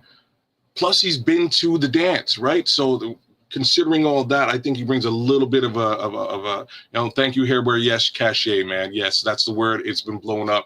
And back to other people listen to the Google monster listening to us. They're listening for the cachet, bro. I'm just saying that's what it's about. That's what I'm talking about by way of Ron Rivera. Same case scenario for Dennis Allen. When I heard he was going to potentially be the guy, I was interested because what Ben Johnson really needs. Ben Johnson needs a mentor as well, just like we were talking about for Caleb Williams, right? You want to bring in a veteran quarterback, help him ask somebody for him to ask those questions to that might know. I think Ron Rivera and or Dennis Allen are the perfect guys for this move. I'd like to say Robert Saleh as well. He just hasn't been to the dance. He hasn't really done anything. He's fielded fantastic defenses, though. I got to give him that. Yeah, and I don't know if that's just strictly based off of personnel and Ahmed Sauce Gardner's flash in the pan being what we thought was an all-pro, and he's regressed to like Tyrique Stevenson level. But I'm just a little bit more impressed with the modern body of work from Robert Saleh as compared to Ron Rivera. I'm going to do my homework tonight, though. Thank you, kids. I'm going to see what the Carolina Panthers acquired via draft talent on defense with Ron Rivera. Yeah. Ron Rivera at the tenure. I'd love to see what they did there. But again, you made the point. Panthers went to the big dance. My counterpoint is Riverboat Ron was born by having the first ever swing at 4th and 2, quarterback sneak with the great Cam Newton. Great in his time with the Panthers at the very least. So I don't know, kids. I saw some comments in here from people saying it was getting a little bit late for them. Do you have any final thoughts, anything about what's going on regarding the Bears currently? I think we just hit it, and I'll double down on it. Everybody needs to just sort of temper expectations a little bit. I know everybody's a little bit happy. I'm happy, too, that we got the guy, but we got to temper expectations a little bit. We need to see how how Ryan Poles can fill these holes, right? By the time we get to the, second week of August, we'll have a good understanding of what he's done, whether we actually have addressed the multitude of issues on this team. And if they've been addressed in a decent fashion, we can actually be a little bit more realistic with our expectations. But right now, like you were saying to Shorty earlier on, we can't be making Super Bowl predictions here today, man. We got to take it a little bit easy. Yeah, just for Dan's peace of mind, right? I'm trying to fill the void, the large void that PJ left, because PJ's great to the show, right? I just don't want Dan to put his foot in his mouth. Highs are too high, lows are too low. The Bears could knock it out of the park with their coordinator hires. They could knock it out of the park with a draft. Imagine they trade down, get some starting offensive linemen, a great defensive lineman, and a running back somehow, right? I'm still not going to predict them to even have a winning season. I need to see it before I believe it. I think that Ben Johnson is the man for the job, but I still think that the remnants of the NFC North are still too strong, right? A lot of us, when we made the predictions for the Bears last year, I think we penciled in the Vikings as being the lowly 4-6 win team, right? No. Kevin O'Connell is your coach of the year. The Vikings are always going to be somewhat of a force, whether they're 8 wins, 10 wins, 12 wins, maybe 6 wins. Doubt it. Packers are the Packers. They have a very weak schedule. They're playing the teams in because they're third place, right? The Packers have such a favorable schedule. They're going to get at least 10 wins, at least probably between 9 and 11. But the Bears, I think, are 1 year off, just like we've been talking about. Unfortunately, we thought that this year would be the year that the Bears would do it, but well, we were all hoping, right? It was going to be a Cinderella situation, and unfortunately, we're looking at the Cinderella situation right in front of our eyes. We get to witness it this weekend. It speaks volumes in its own right, but I'm gonna shut up about that and get back to Bears football. End of the day, Cinderella situation wasn't us this year. There's still some work to be done, and we're watching it being done. Again, bunch of additional holes. Coordinators need to be found. I'm hoping those coordinators have a little bit of tenure and can also serve by way of mentorship. If these things all start to line up and the holes are all filled, okay, at that point, ask me again what I think the record is going to be, and I'll give you a viable look. But right now, I think Cliff Victoria nailed it. 8-9. I can't ask for any better than that. Yeah, I'm hoping best case scenario for these Bears that this time next year is when we can start placing our Super Bowl bets. Keds, thank you so much for joining us on the show tonight. We really appreciate it. I know Dan feels the exact same. I'm going to end this thing right now. Keds, please stay in the stream. But really appreciate your involvement in the chat and the actual show and everyone else's involvement in the chat. You guys are fantastic. Let me shout out the members one last time. You guys are such fantastic members. Plank, Googly Bear, Chad Speaker. Thank you guys so very much. If you feel, so obligated to be a member of BCP, definitely consider it. But if not, that's totally okay as well. What I will speak on behalf of BCP. I appreciate the hell out of your time. Keds, you included. You just spending your time with us. I appreciate the ever-living heck out of it. Thank you guys so much. I know today was a bit confrontational with my words regarding the Lions fans, but again, not an indictment on what I feel about you listening to my voice right now. You guys are fantastic. You guys are what makes the show go around. So guys, again, thank you so much, very, very much. Until next time, everyone, bear down. Bears.